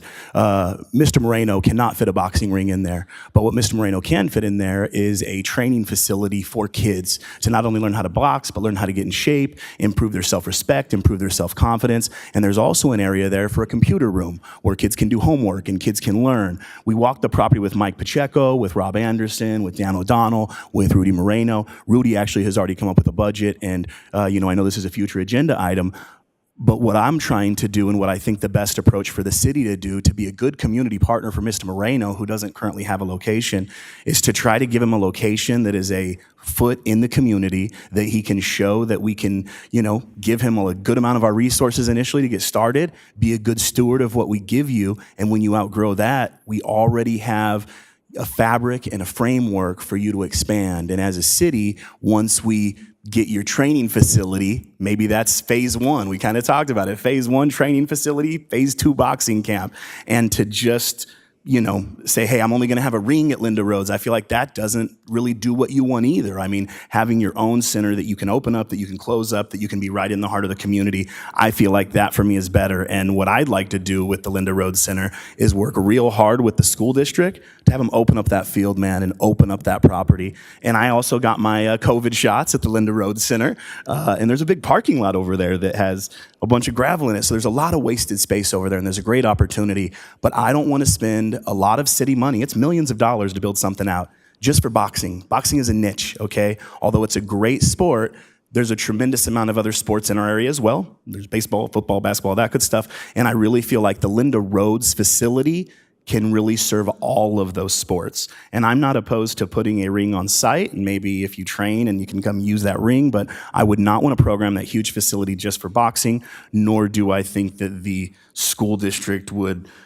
support us building out a big part of it for boxing. But if we could work with the school district, maybe some stakeholders, have a little more community meetings and stuff like that before we just write a blank check or direct staff to spend time or money, I really feel like some more meetings need to be had with Vista Unified School District to say, hey, what is feasible on your property, since we both kind of own it. So I really appreciate Rudy Moreno coming forward and talking with us today. I appreciate you meeting with Councilmember O'Donnell and bringing us out to the center. And I wish that we could give you that big old Linda Rhodes Center. It's amazing for a boxing facility, but I really feel like the use of that center for the community is more than just a boxing center. So my direction to staff would be that we look at the Linda Rhodes Center and we try to come up with a shared use with the Vista Unified School District that would benefit the community much more than it does now, because it's clearly underserved. And that the item that is going to be coming forward that Rudy's done a lot of work on, the city's done a lot of work on, Councilmember O'Donnell herself have done a lot on, that we would actually at least hear that item out, see what they budgeted for, see what their plans are, and see if there's some way to kind of make the two work together in perfect harmony. But for this particular item, I do not think directing staff to change Linda Rhodes into a boxing or do a boxing build out Linda Rhodes, for me, I don't think that's a good use of taxpayers' money, and I don't think it's a good use of staff time at this point until we know what the best approach would be. Knowing that we own the Raintree facility, we can do what we want. That's kind of why that was the path of least resistance and the kind of the foot in the door to a city property before you give a big county, city, school district property to a newer nonprofit. Although I'm excited to help all I can, I want to do it really sensibly, and I think that's the most sensible way for the city. So I may be on the minority here, but that is such a huge facility, it serves such a huge population, and I know that it's not just going to be boxing students that need to utilize that. All students, all surrounding people, arts and crafts and youth, community kitchens, cultural center. I love it. So anyways, thank you so much. Deputy Mayor Contreras. My intention wasn't to offend you, but I am sorry that I offended you. I really didn't mean to offend you. What I am saying is that sometimes we want something so bad for someone that we don't ask more questions about what they need. And I am not at all suggesting that we're gonna build out the Linda Rhodes Center to only be boxing. I felt like I made that clear, but I'm sorry that I didn't make that clear. There is, in the footprint already of Linda Rhodes, the ability to have boxing in addition to what's already there. So, and maybe we have a discussion, right? We direct staff, they come back, they tell us the VUSD is like not into this. It's the space, the footprint isn't gonna work. We would need to add this additional part to the facility. It would be X amount of dollars. That's why it's gonna come back. So I'm sorry. I really didn't mean to offend you, because I think that you reaching out to Rudy, I don't know what that conversation was for either of you reaching out to Rudy. No idea. I don't know what is going to be on the agenda. But I just want to say that I didn't mean any offense at all.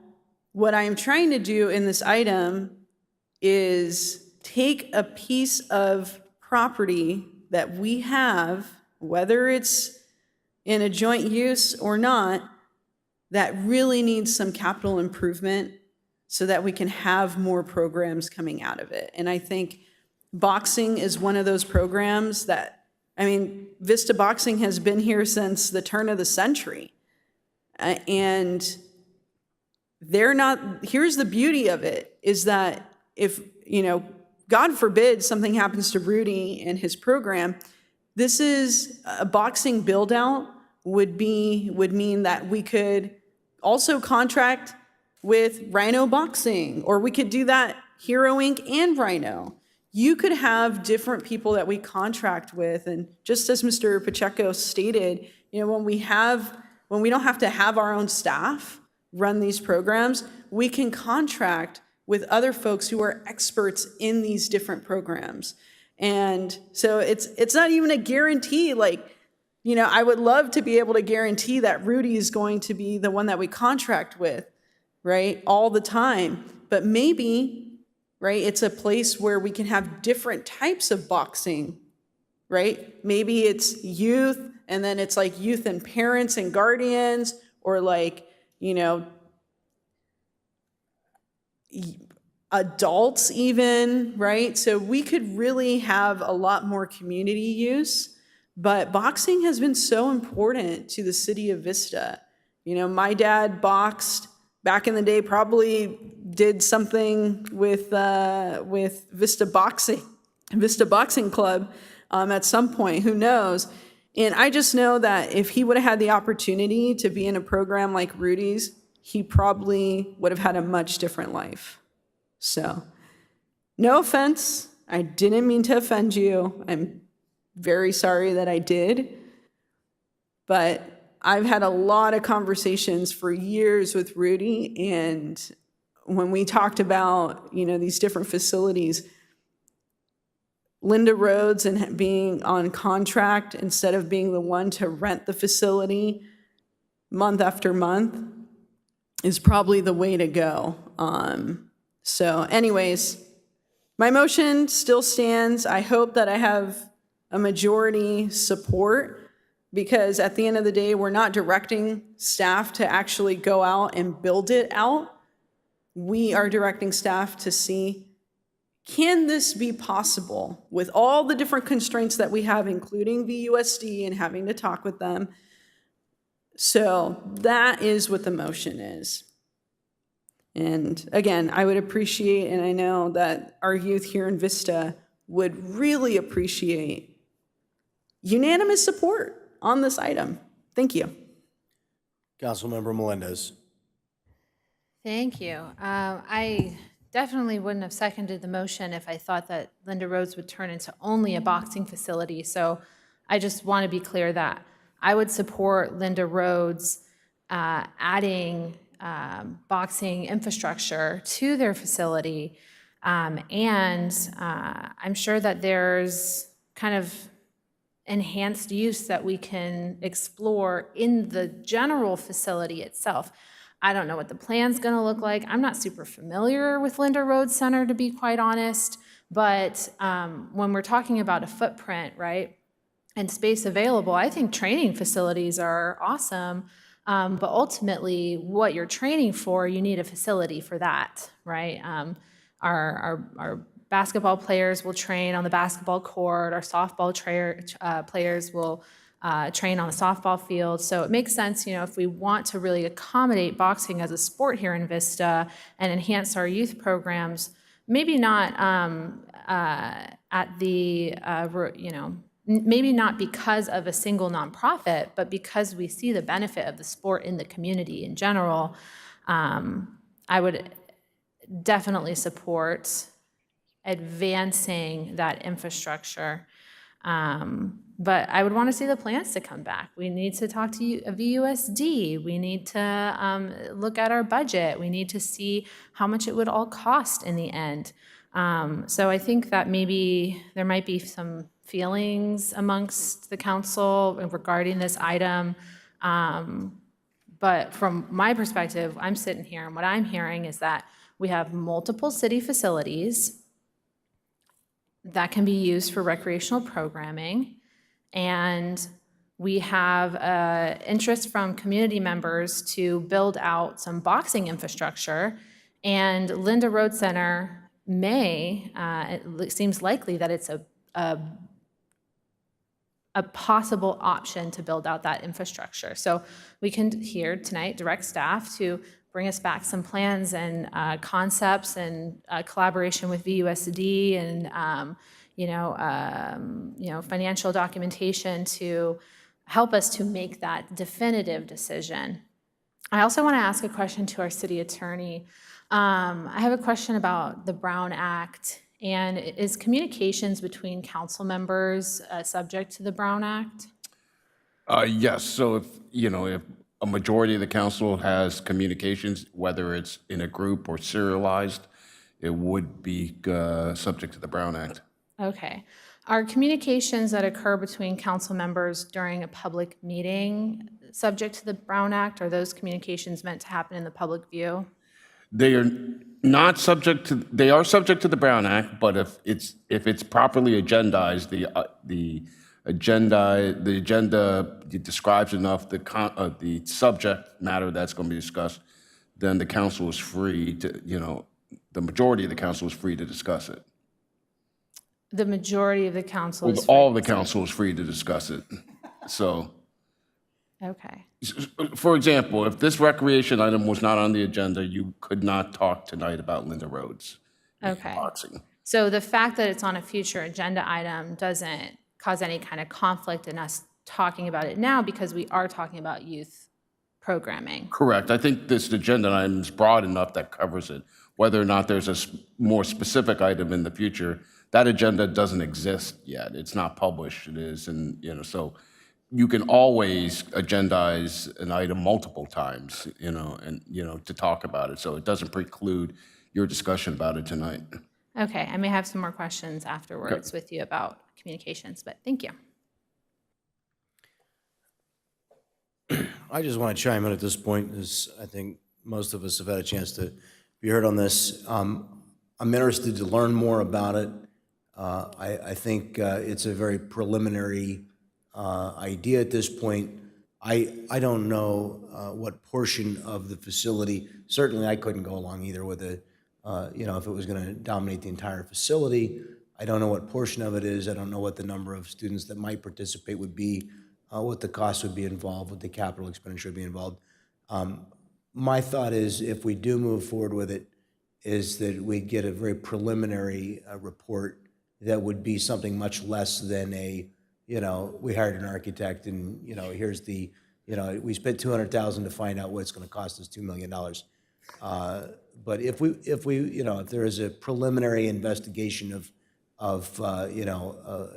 ask the staff to come back and, give some basic thoughts on it after doing a little bit of homework for a few hours, I think that's not inappropriate, but I would, I have concerns as well. I don't, because there's just so much information we don't have here.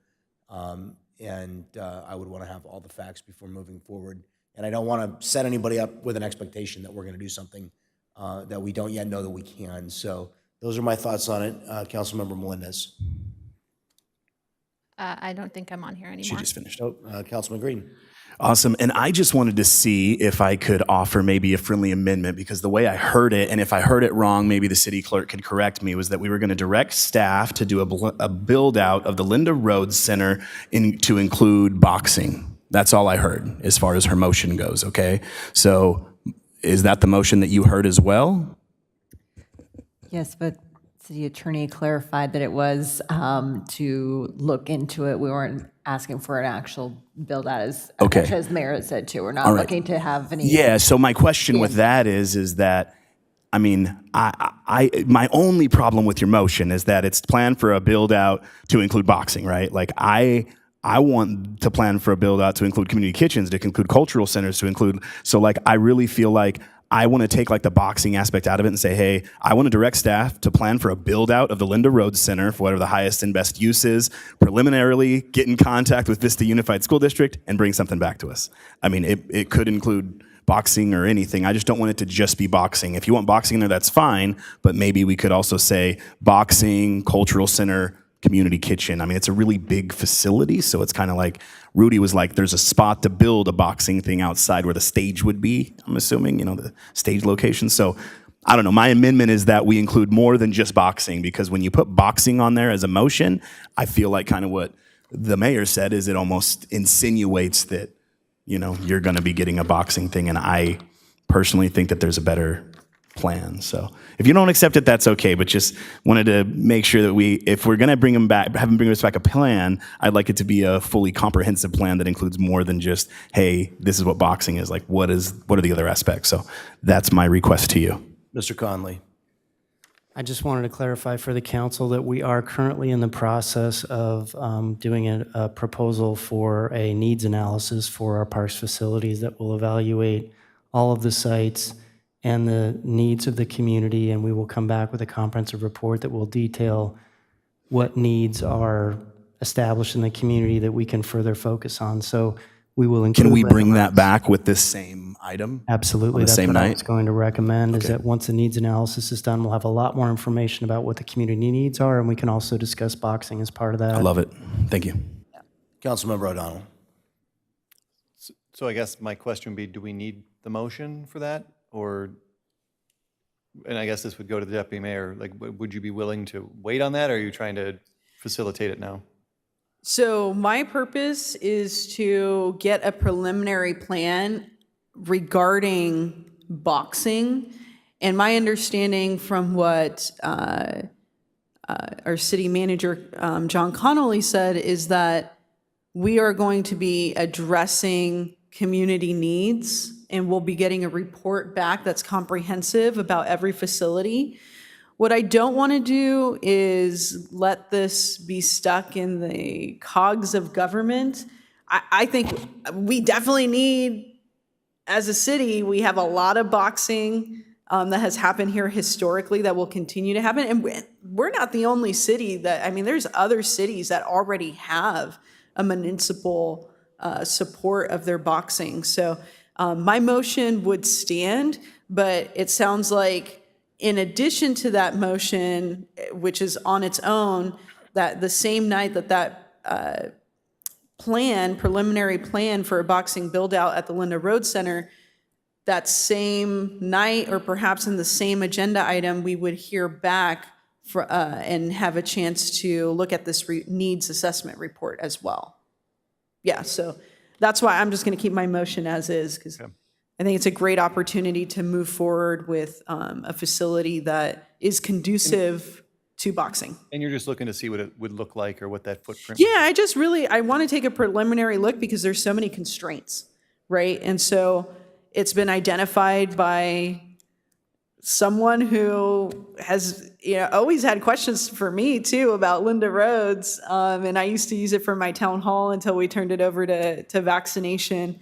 So I'm very familiar with the site, but I think that we could really do something there because it also does have that parking component, and it's super accessible to transit. It's on the 303 line. The 303 line is one of 5 top 10 youth opportunity pass bus routes. So it's just like a win-win for me. Yeah. I mean, I'm happy to support it so long as we're not creating double work for staff, and just so it is a preliminary look. I'm happy to look and see what it looks like. I don't think that's a problem at all. I mean, I think for a later time in conversation, I would want to know like what a contract would look like, what the needs based, not just for Hero Inc., but for others outside and all over North County. And even with like a rental fee, all those things are things that I would want to look at before we even look to move forward on breaking ground or doing anything. But if it has not been seconded, I believe Councilmember Blend has already seconded, but I would support that to look at it.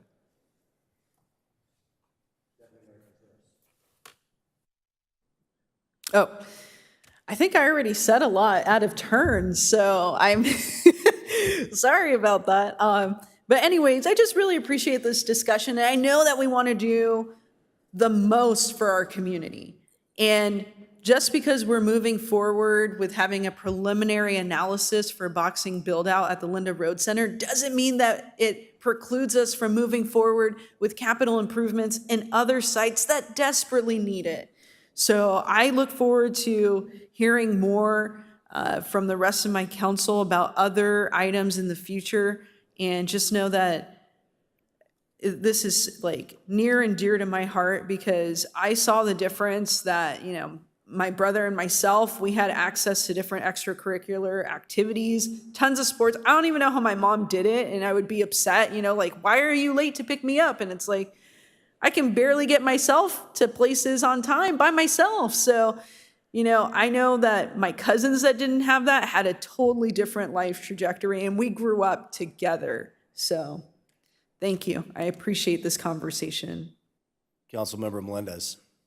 Thank you. I want to just support our council by maybe just taking a moment to do a little bit of consensus building where, you know, I recognize that there is an interest and a desire from, I think, all of us to evaluate our facilities and parks, which, thank you, Mr. Connolly, for sharing that. That's definitely what I wanted to hear, right? When I ask, are we going to be learning more about what our facilities are offering, right?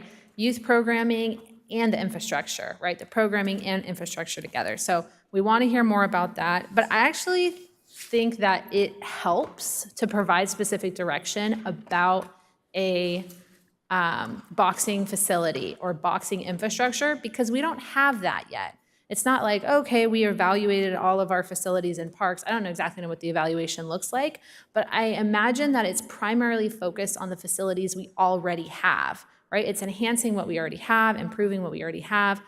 What we're doing tonight is we're trying to add something new that we do not have, and I think that is valuable feedback for staff. And maybe we can manage some of the workload that staff is going to be taking on with this by expressing the expectation and maybe even plugging it into the motion that it's acceptable that this comes back along with a review of our facilities and our parks. So that way we hear the review of our facilities and our parks, we're able to give them new specific direction, and we can assist them in managing their workload. And to be honest, if I could offer this at any of my parks and facilities in District 3, I would love to, but this is not happening at Bud Williamson Park, and this is not happening at Breeze Hill Park, and those are the only two options I have. So I would definitely continue to support boxing at Linda Roads. Let's see what it looks like. So thanks. Deputy Mayor Contreras. Would it make you all support this unanimously if I did what Councilmember Melendez said and just officially tied these two together? Would that be good?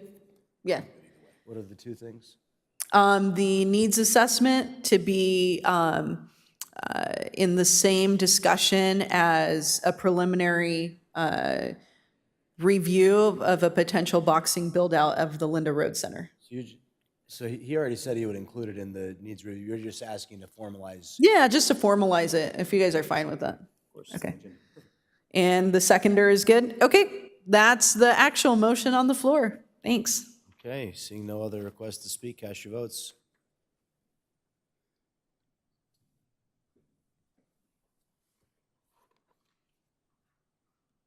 That item passes unanimously, and that is the end of our formal agenda. Seeing no further requests from the public to speak, we'll now go to comments from our city clerk, our city attorney, city manager. I have one announcement that we have a town site complete streets project that we're groundbreaking on Wednesday, April 26th at 11 a.m. The groundbreaking will be held in front of the New Haven Youth and Family Services Facility located at 216 West Los Angeles. We hope everyone can join us for this event. Preceding construction work to begin in May, and we expect the project to be completed next summer. Thank you. Councilmember O'Donnell. I have no announcement, but I did have a League of Cities meeting, and there's not a huge amount of information to report from that. They're still looking over different bills and legislative platforms that they want to support, waiting for things to either get out of committee or to just get an assessment of what those pieces of legislation might look like. But they also did provide a report, which I am happy to send to the council, on what our military retirees and what they provide to our communities here in way of benefits of jobs and businesses and all the other things. So aside from that, that is the only item I have at the moment. Councilmember Melendez. Thank you, everybody, for the great discussion. I have just a few updates. I just want to share my condolences with our whole community regarding the passing of Leah Provonos. And I just want to say that it breaks my heart that she's gone too soon, and we're all going to miss her very much. And thank you, everyone, for taking a moment of silence at the beginning of this meeting to recognize her. I also want to give a brief update about CEA. Like I mentioned last time, CEA is looking for a new CEO. And I had the opportunity to get appointed to the recruitment subcommittee. So it's myself and 2 other members of CEA. We're going to be in a work group. We actually had a meeting today to talk about recruitment firms. And it can be a very long process, but our current CEO, she's not leaving because of any terrible reasons, but it's really more of a travel constraint. And so she's going to be sticking with us for as long as she can. I just want to let you guys know that Vista gets to represent on that recruitment subcommittee. So I'm really proud to be working with some other colleagues on that. And also this weekend, or not this weekend, this Friday, the city will be closed, but Sandag will be having their board meeting, their regular board meeting, with exciting topics such as hearing a review of our public safety program and a closed session item regarding the review of our CEO on Sandag. So plus many, many other items, but it's a very long agenda, and I hope y'all turn into that meeting. And outside of that, I don't have anything more to share, but I hope everyone has a lovely night. Deputy Mayor Contreras.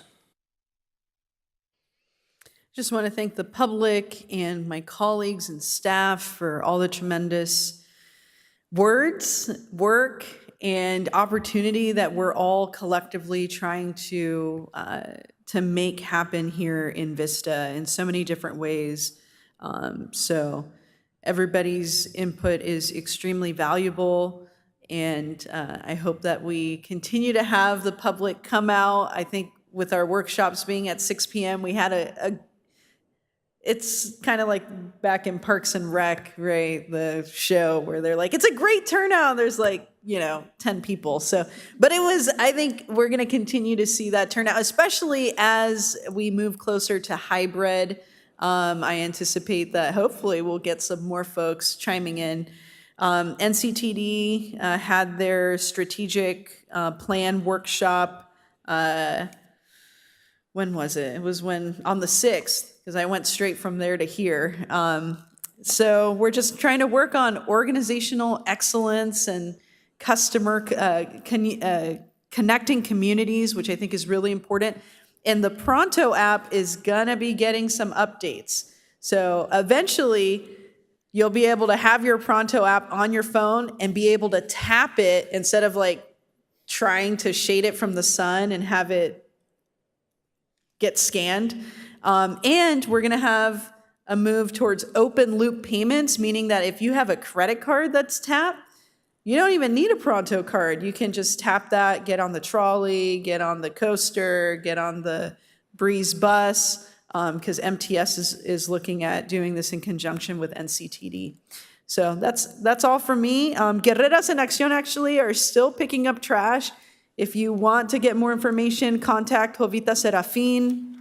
And I hope everybody has a blessed rest of your day. Thank you. Thank you so much, Mr. Mayor. Good news, it's only 8:58, and I had a 9:30 over-under. I'm getting tacos tonight. Thank you, council. Thanks for amazing discussion. Thanks, everybody who showed up. Also, the two community members who stayed the whole time. What's up, Riggenbach and Moreno? Good stuff. Appreciate it. I do serve on the Regional Solid Waste Association. I'm responsible for your trash and your doo-doo. They got me on Encino Waste and Regional Solid Waste. So I just want to give you a couple quick updates.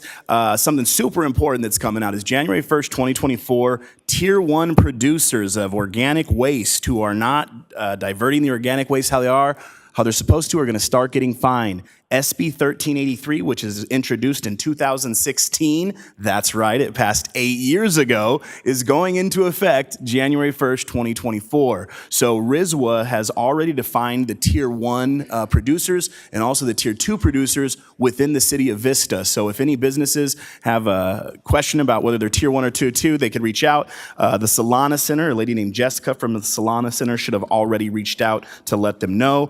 A couple of pieces of legislation which are going to start making a difference in your lives. Number one, Assembly Bill 1347. We're getting rid of paper receipts, my friend. So I don't know if you guys just crinkle those up and throw those away, but that's already through the Assembly, going to be going to the Senate. Fines of $25 per day after the third violation. So once people are not supposed to be giving those out anymore, they're going away. Also, SB 777, and this kind of goes in with my recycling update. If you go to EDCO's recycling facility in Escondido, they have a room almost as big as council chambers filled with plastic bags. And all that happened when we started charging 10 cents for plastic bags was that the bags got harder to recycle and run through their systems. So we have no way of recycling it. Nobody's paying for them, and they're just kind of sitting still. So SB 777 would police how stores use the 10 cent charge for the bags, and it would also require a portion to be spent on offering customers ability to return the bags to the actual store. And then they also have to provide quarterly reports to CalRecycle. So the burden that your plastic bags are putting on our recycling system and our trash infrastructure is heavy. So when you're recycling your cans and your cardboard and stuff, just put it directly in the trash can, not with a bag. And if possible, when you are recycling any of your organic waste, dump it in your kitchen caddy, put it right in the trash can for recycling. So that is that. The last one that I wanted to tell you about was AB2. And sorry, real quick, I got tied up on all these freaking things here. AB2, where was it? It was really important, I promise. That's why I had it out here. Anyway, email me for more information on AB2 and why it was important, because I need a taco. Thank you guys so much for your time. Thank you, staff, for doing amazing work. Last thing I want to say is I just received updated city council challenge coins from my city manager. They're real shiny. And I just want to say, the first one of these I gave to when we made him after 2016 was Brett Schazenbach, who was the Vista Chamber of Commerce person. And right after I got these, the first person who I gave a city challenge coin to was Miss Patsy Chow in the engineering department. And the reason why I gave Miss Patsy Chow one is because every time I walk past her desk, I can barely see her. She has more plans on top of her desk than anybody. She's always smiling. She works super hard, and she reflects the mission of the city of Vista amazingly. She provides exceptional service. She definitely improves Vistans' quality of life, and she for sure enhances the uniqueness of not only the community, but our building here. So, Miss Patsy Chow, thank you so much for all you do. I just wanted to close the meeting just kind of recognizing you and all the work that you're doing now, and you're going to be doing with Mr. Conley upstairs. So thank you so much. And she speaks a ton of languages. It's fantastic. It's incredible. All right, if you're looking for ways to keep your kids occupied this summer, our recreation department offers summer day camps at Bringle Terrace Park and the Rancho Buena Vista Adobe. Camps are offered at Bringle Terrace Park from June 12th to August 12th. Camps at the Adobe are offered during the month of June. Spots fill up quickly, so register early. Get more information at vistarecreation.com. Alta Vista Botanical Gardens is having a free Earth Day event on April 22nd. There are activities for kids and adults between 9 a.m. and 3 p.m. Visit altavistabotanicalgardens.org for more information. And we are adjourning our meeting this evening in honor and memory of Leah Pronovost. Thank you.